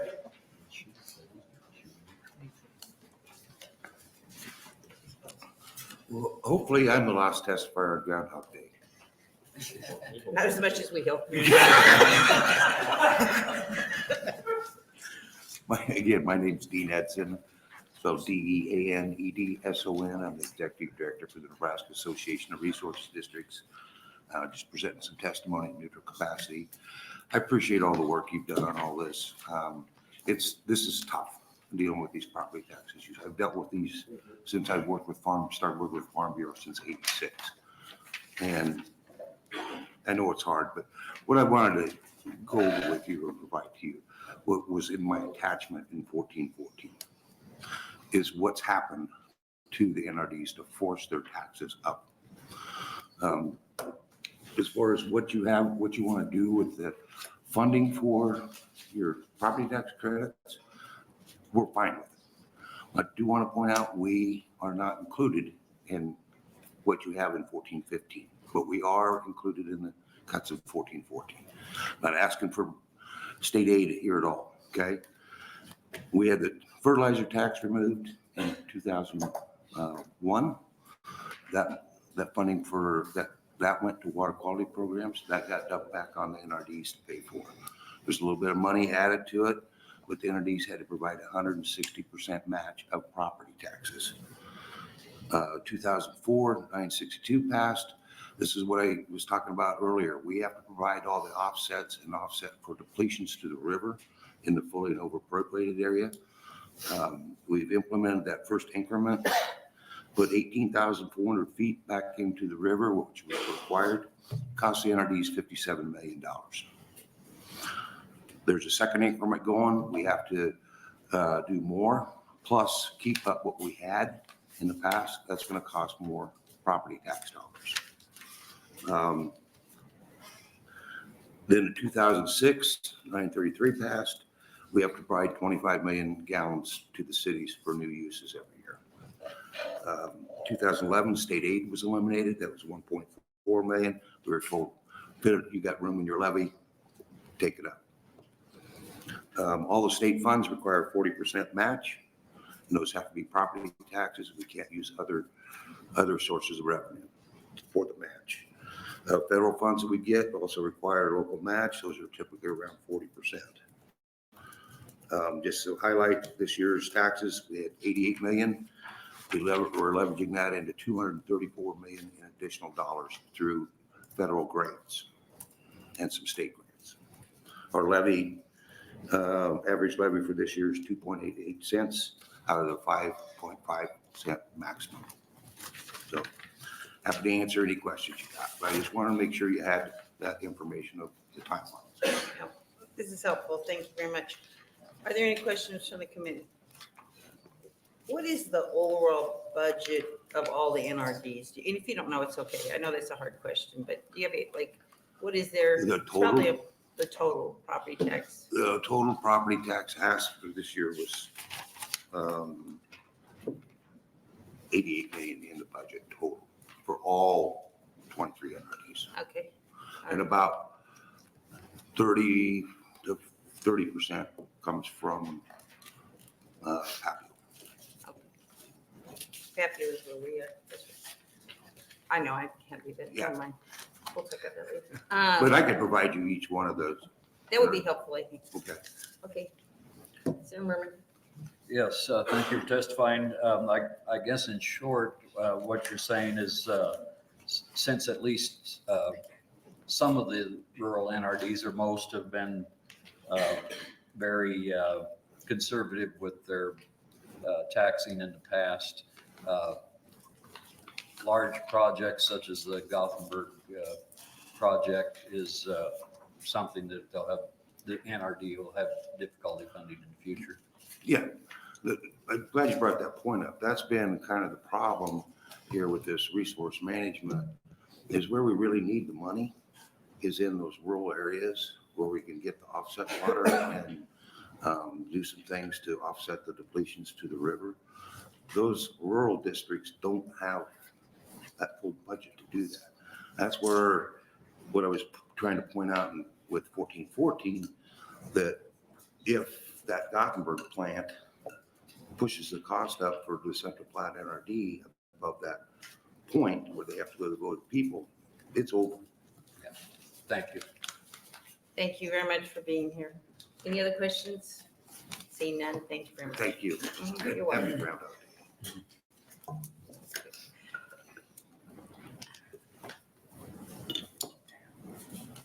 If you're going to testify on this bill, could you please come up front, guys? I know it doesn't seem like a big deal, but it does save a lot of time. Good afternoon, Nicole Fox, MACOLE-FOX, representing the Platte Institute. LB 1415 would provide new state funding to school districts, counties, cities, and villages in exchange for property tax relief. A tremendous amount of taxpayer dollars are allocated in this proposal to school districts, counties, and municipalities. The Platt Institute believes that some of this funding is appropriate for school districts so long as school district tax levies are forced down on a dollar-for-dollar basis and then subject to a hard tax cap. On the other hand, the Platt Institute does not believe that new state funds should be swapped to replace county and municipal property taxes. Furthermore, the Platt Institute recognizes that additional funds provided in this proposal might come from a tax increase elsewhere in the tax code. Platt Institute does not support raising a state tax to provide property tax relief.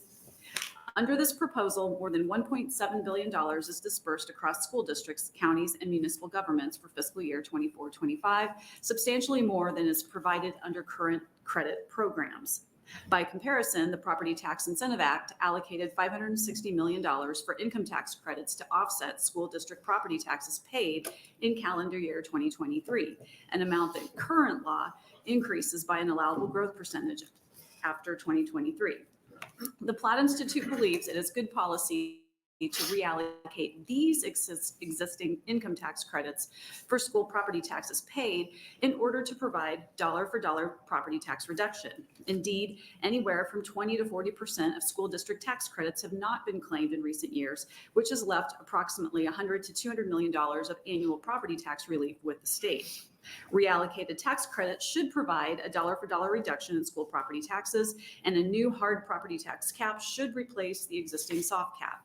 On the other hand, this proposal would make state government a significant new funder of county and municipal governments. We believe that while education is traditionally a joint state-local program, the property tax is the appropriate funding mechanism for counties and municipalities. LB 1415 provides more than $1.7 billion of annual funding to local governments, far beyond what is available to reallocate from existing credit programs. This implies that new state funds might be raised through a state tax increase. The Platt Institute opposes raising state taxes to fund a local government property tax swap. And with that, I conclude my testimony. Can you provide written testimony? Can you just get us a copy of that? Yeah, Not right I can now. forward it. Whatever. Are there any questions from the committee? Thank you very much for being here. Is there anyone else wanting to testify in the neutral position? Senator Dover, we did get some letters. Would you like to close? We had 0 proponents, 3 opponents, and 2 neutral. All right, thank you, Chairman Lennon. I'll be brief. Property taxes are too high in Nebraska. This bill will simplify the current process for securing your property tax relief and provide tax relief sooner. And now, for the first time, all property taxpayers will receive Tier 2 property tax relief. Furthermore, over time, this bill will reduce everyone's property taxes. Thank you, Chairman Linehan and committee. Great. Thank you. Everybody have a great weekend.